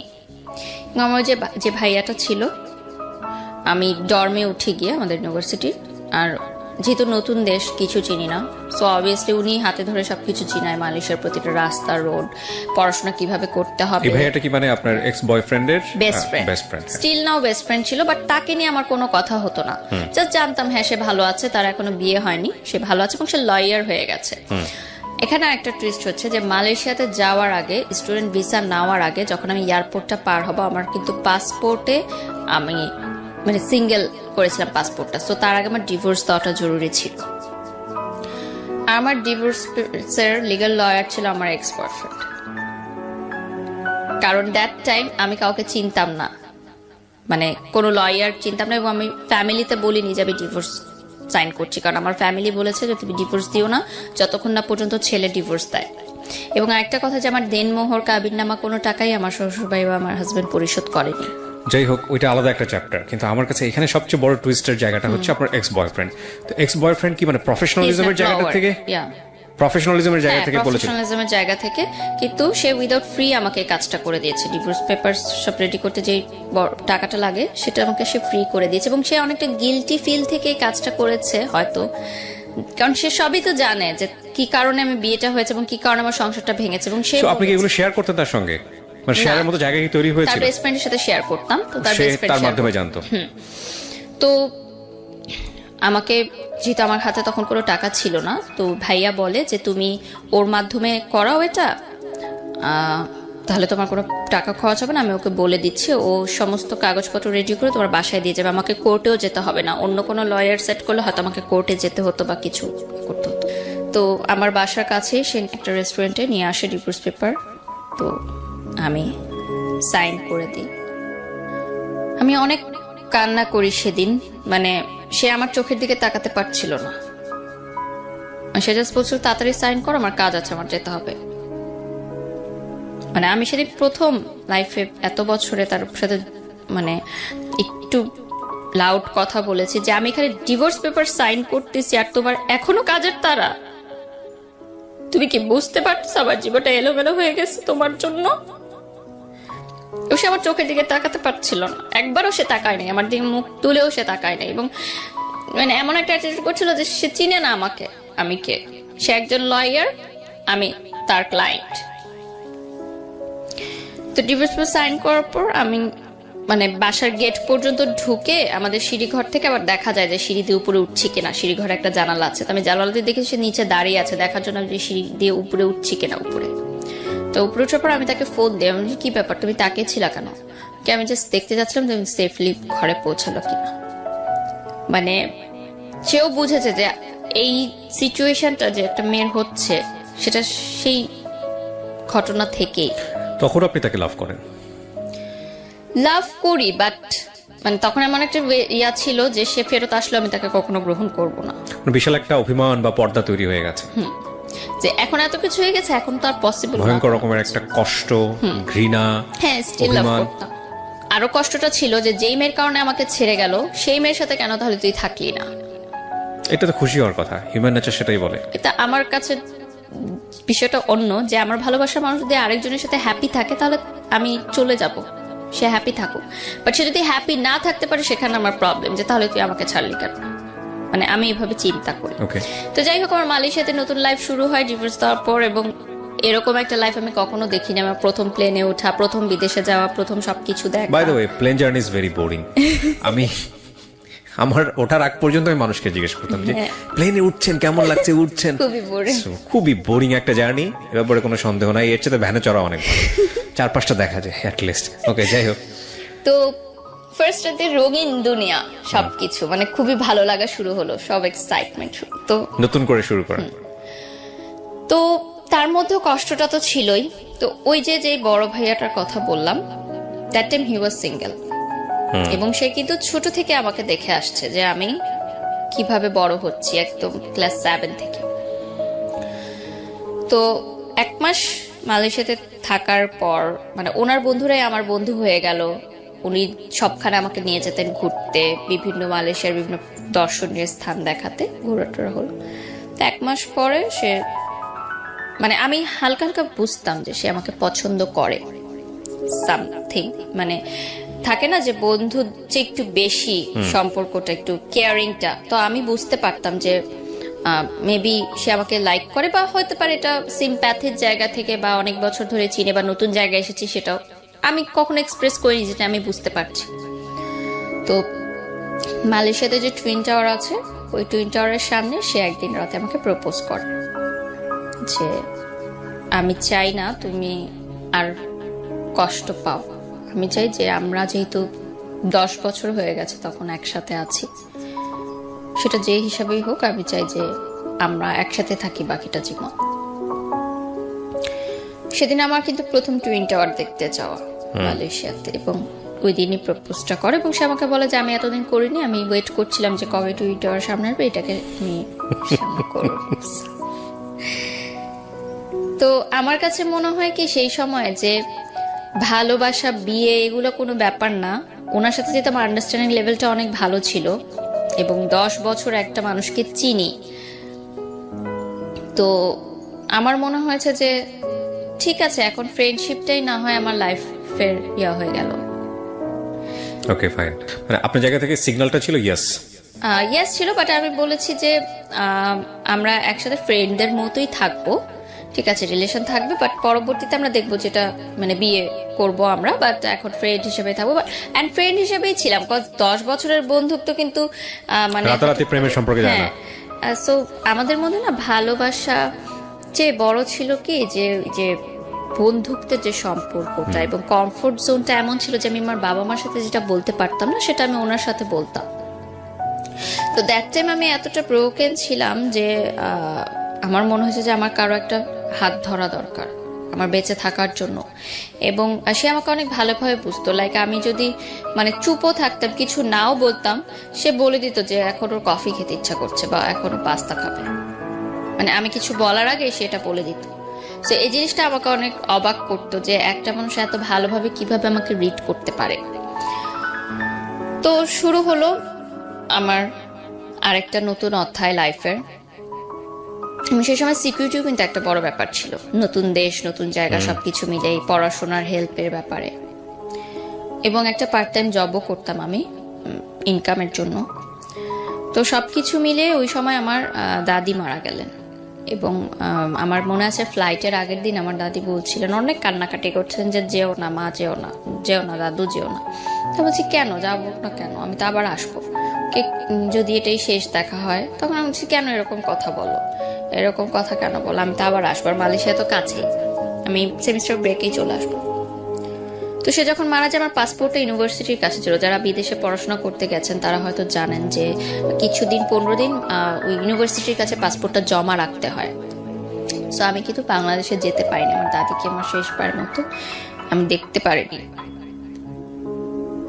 তো ওই জায়গাটা আমাকে খুব কষ্ট দেয় যে আজকে যদি আমার দাদি না হয় আমার অন্য কেউ হতো, তাহলেও তো আমি যেতে পারতাম না। তাহলে এটা কোন জীবনে আমি আসলাম যে আল্লাহ না করুক যদি আজকে আরো কোনো বিপদ হতো, তাও তুমি যেতে পারতাম না। আর আমি পাসপোর্টটা ভার্সিটি থেকে চেয়ে নিয়ে এসে যখন ফ্লাই করতাম ততক্ষণে তো অলরেডি যারা যা কমপ্লিট। তো যাই হোক, এই থাকাটা খাওয়ার পর আমি পড়াশোনাও তেমন কিছু বুঝতে পারছিলাম না যে কি হচ্ছিল, কারণ পড়াশোনার পর একটা অনেক ব্রেকডাউন ছিল। তো আমার মানে আমার না মাথায় কিছু ঢুকছিল না পড়াশোনাটা আসলে। আর ওখানে তো ল্যাঙ্গুয়েজও একটু প্রবলেম হতো। আমার মালাই ইউনিভার্সিটি মানে যেটা ছিল ওখানে মালাই ভাষাটাই, ইংলিশটাই বলতে, বাট একটু মালাই অ্যাকসেন্টে বলতাম, ইংলিশটাও তো ভালো বুঝতাম না। এবং আমাদের দেশের সাথে ওই দেশের পড়াশোনার ডিফারেন্সটা অনেক হিউজ। যারা গ্র্যাজুয়েশন কমপ্লিট করে বাহিরের দেশে মাস্টার্স করে তাদের জন্য একটু ইজি হয়, বাট যারা দেশ থেকে গ্র্যাজুয়েশন করে যায় তাদের কিন্তু অনেক বড় একটা ধাক্কা খেতে হয়। যারা আমার সাথে দেখছে যারা হয়তো রিলেট করতে পারবে, যাদের স্টাডি এক্সপিরিয়েন্স আছে। তো আমি ওই ধাক্কাটা খাই অনেক বড়, এবং ওখানে গিয়ে দেখি যে পড়াশোনাটা অনেক ম্যাথস, অনেক হিউজ, এবং নিজেকেই সবকিছু করতে হবে। টিচার তোমাকে এসে পড়িয়ে দিবে না। প্রাইভেট ভার্সিটিতে কি হতো, টিচাররা তোমাকে এসে পড়িয়ে দিত, এ কয়েকটা স্লাইড নাও, পড়ো, এটাই এক্সাম হবে। ওরকম ছিল না, ওখানে ওপেন বুক এক্সাম হতো। I was like totally blank, এবং আমি এতটা মেন্টালি শকড ছিলাম সবকিছু নিয়ে যে পড়াটা মাথায় ঢুকছিলই না আমার কোনোভাবে। মানে আমি রাতে চিৎকার করে কাঁদতাম যে আমি পড়তে চাই না। এবং life was so lonely there, you know, family নাই। আমি খুব ঘর কোনো মেয়ে ছিলাম, ডর্মে ছিলাম, খাবারের বুঝতাম না কি খাবার অর্ডার করতাম, ভালো মানে টেস্ট নাই, আবার চেঞ্জ করতাম, আবার অর্ডার করতাম। মানে এগুলো আমার মাথায় এতটা বেশি প্রেশার নিচ্ছিল যে আমি আর নিতে পারছিলাম না। আমি একটা বাচ্চাদের হোস্টেলে চাকরি করতাম, ওখানে বাচ্চাদের দেখাশোনা করার জন্য ছোট ছোট 2 মাস করেছি। তারপর সেটাও আমি আর কন্টিনিউ করতে পারিনি। আমার কোনো কিছুতে আমার মন বসছিল না টোটালি রূপে। সো আমার তখন প্রেজেন্ট যে বয়ফ্রেন্ড ছিলেন, ও বললো যে তুমি একটু বাংলাদেশে যাও। বয়ফ্রেন্ড বলতে আলটিমেটলি ফ্রেন্ড, বন্ধু। বাংলাদেশে যাও, একটু ব্রেক নাও, ইউ নিড আ ব্রেক, এবং তুমি একটু কাউন্সিলিং করাও। সেই সময় আমি বাংলাদেশে এসে প্রাভা হেলথ কেয়ার সেন্টারে 1 মাস আমি কাউন্সিলিং করাই। তো বাংলাদেশে আসার পর আমি মিডিয়াতেও কাজ করা শুরু করি এবং ট্রিটমেন্ট নেওয়ার পর একটু ঠিক আছে সুস্থ হই। তো যেটা হয় যে আমি বলি যে ঠিক আছে এখন আমি আর মালয়েশিয়া ফেরত যেতে চাই না, আমি মাস্টার্স ড্রপ আউট, মাস্টার্স করতে চাই না, আর আমি পড়াশোনা করতে চাই না, আমি লাইফে সেটেলমেন্ট চাই। এবং আমি আমার ফ্যামিলি থেকে বলে যে স্বাভাবিকভাবেই তখন যে বয়সটা আমার ছিল, মানে 25-এর আগে বলছি, যে 24 বছরের কথা বলছি, মানে 1 বছর বা তার 1.5 বছর আগের কথা। আমি বলি যে আমি কমিটমেন্ট চাই, বাসায় বলো বিয়ের জন্য, কারণ আমি চাই না যে সেকেন্ড টাইম আমার বিয়ে নিয়ে কোনো প্রবলেম হবে, যদি বিয়ে পর্যন্ত না আগায় আমি কন্টিনিউ করব না, এরকম আমার একটা থিঙ্কিং ছিল। যেহেতু আমার ডিভোর্স আছে এবং আপনি জানেন ডিভোর্সি মেয়েদেরকে পরের বার বিয়ে করতে হলে কতটা বেগ পেতে হয় বাংলাদেশের, আমি জানি না, মানে I don't have any experience. মানসিকতার মানে প্রেক্ষিতে, মানে সামাজিকতার ছেলেকে যতটা বেগ পেতে হয় তার চেয়ে তো অনেক গুণ বেশি বেগ পেতে হয়, এটা আমি বিশ্বাস করি। সেটাই। হ্যাঁ, তো যেটা হয় যে আমার সে বাসায় যখন বলে, বাসা থেকে স্ট্রেট না বলে দেয় যে পসিবল না, কারণ আমি ডিভোর্সি, 1, 2 হচ্ছে সে মিডিয়ায় কাজ করে। ওর বাসা থেকে না করে তারপরও মিডিয়ায় কাজ করে, এটা কিন্তু শুধু মেয়েদের সমস্যা না, এটা ছেলেদেরও সমস্যা। মানে মিডিয়ার মানুষ মানে মিডিয়ার মানুষ মানেই ধরে নেওয়া হয় যে এদের ঝামেলা আছে এবং সংসার টিকে না। সংসার টিকে না। এটা আসলে সংসার টিকে না বলতে যেটা যে শুধু তা না, মানে ক্যারেক্টারগত ব্যাপারও বলা হয়। এটা আমি বলছি না যে মিডিয়ার সবাই ধোয়া তুলসীর পাতা, নট লাইক তাতে দিস। প্রকাশ হয় বেশি। এক্স্যাক্টলি, ফোকাসড হয় অনেক বেশি। প্লিজ সাবস্ক্রাইব করতে ভুলবেন না, সাবস্ক্রাইব করার পরে নোটিফিকেশন বাটনটি অন করে নেবেন। ওকে, আমরা যেখানটায় ছিলাম, তারপরও সে বলে যে ঠিক আছে আমি পরবর্তীতে মানিয়ে নিব, আমরা চালিয়ে যাই। তো মানিয়ে নেওয়ার বিষয়টা আসলে পরবর্তীতে আর সে মানিয়ে নেওয়াটা আমি দেখলাম যে তার কিন্তু তখন মাস্টার্স কমপ্লিট এবং সে অলরেডি ব্যবসা করছে, তার বাবার ব্যবসাটাই সে দেখে। এবং যেটা হলো যে একটা টাইমে আমি বুঝতে পারলাম যে সে আমার জন্য বিয়ে করতে পারছে না, তার বিয়েটা আটকে আছে শুধুমাত্র আমার জন্য, তার ফ্যামিলি থেকে বিয়ের চাপ দিচ্ছে, সে আমাকেও ছাড়তে পারছে না। এবং একটা টাইমে গিয়ে আমি বুঝলাম যে এটা আসলে লাভ না, এটা আসলে সিম্প্যাথি ছিল, একটা করুণা ছিল। সে ছোট থেকে আমাকে যেভাবে দেখে এসেছে, তার একটা করুণার সৃষ্টি হয়েছে আমার জন্য, যে সেই করুণা থেকে সে আমার সাথে রিলেশনে গেছে। That was not love. Same thing again. কারণ লাভের যে সম্পর্কগুলো থাকে, বয়ফ্রেন্ড গার্লফ্রেন্ডের যে সম্পর্কটা থাকে, সেটা ছিল না। কিন্তু হই হলো পার্টি মাস্তি, ফ্রেন্ড দোস্ত, তুই ডাকতাম আমি তাকে। মানে এত টাইম যাওয়ার পর আমি মনে হচ্ছে যে ওই ক্লাস 7-এর প্রেমটা কিন্তু আমি আর পাইনি। মানে ওই প্রেমটাই আমাকে নাড়া দেয়। যে আমি তো প্রেম ওভাবেই করতে চেয়েছি যে তার বাসার সামনে দিয়ে গেলে আমার হার্টবিট বেশি হবে, তার নামটা শুনলে আমার মানে অস্থির লাগবে, তার জন্য আমি অলওয়েজ ওয়েট করব। আমি জানি না এই অসহ্য যন্ত্রণাগুলো মানুষ কেন এতটা পছন্দ করে। ভয়ঙ্কর যন্ত্রণাজনক তো জিনিস। মনে হলো যে এটা শুধু বন্ধুত্ব, ফ্রেন্ডশিপ এন্ড মানে একটা বলে না লাইফ এন্ড লাভের মধ্যে কিন্তু একটা খুব চিকুন একটা লাইন আছে। ওকে, সেই লাইনটা কিন্তু অনেকে বুঝতে পারে না, অনেকে লাইফটা কিন্তু লাভ মনে করে, বাট এটা কিন্তু পরবর্তীতে গিয়ে মানুষ রিয়েলাইজ করে যে টু থিংস আর ডিফারেন্ট। এবং এটাকে এক করাটা কিন্তু বোকামি, কারণ লাইক নিয়ে আসলে বেশি দিন চলা যায় না। একটা মানুষকে পছন্দ করেন, সেটা নিয়ে আসলে সংসার করা যায় না। তো সামহাও যেটা আমি বুঝতে পারলাম যে আমার তরফ থেকে এবং তার তরফ থেকেও জিনিসটা মিউচুয়ালি আন্ডারস্ট্যান্ডিং এ জিনিসটা হলো যে ঠিক আছে আমি অন্য জায়গায় ট্রাই করব, আমি অন্য জায়গায় বিয়ের জন্য দেখব, তুমি তোমার বিয়ের জন্য দেখো। এর মধ্যে তার বাবা মার সাথে আমার একবার সিটিং হয়। তার বাবা মা আমাকে মানে বলে যে আমাদের ফ্যামিলিতে এরকম কোনো ইয়া নেই যে ডিভোর্সি মেয়ে আমরা বিয়ে দেওয়াই, এবং তুমি একসময় নাচ করতে, মিডিয়াতে কাজ করো, এখনো বিয়ের পর মিডিয়াতে কাজ করতে পারবে না, হিজাব পড়তে হবে এবং ডিভোর্সি ব্যাপারটা এটা গোপন রাখতে হবে ফ্যামিলির কাছ থেকে, যেটা পসিবল না আমার পক্ষে। কারণ সোশ্যাল মিডিয়ার যুগে কিন্তু এখন কোনো কিছু গোপন থাকে না। যেহেতু আমি আমার হাজবেন্ডকে নিয়ে অনেক পিকচার শেয়ার করতাম এবং স্টিল 4 ইয়ার্স হয়ে গেছে আমার ডিভোর্সের, এখনো মানুষজন ছবি, আমি কোনো একটা ছবি পোস্ট করলে সেখানে আমাকে প্রচুর বাজে মন্তব্য পেতে হয় মানুষজনের। আজকের এই এপিসোডটা দেখার পর হয়তো যারা বাজে মন্তব্য করতেন তারা হয়তো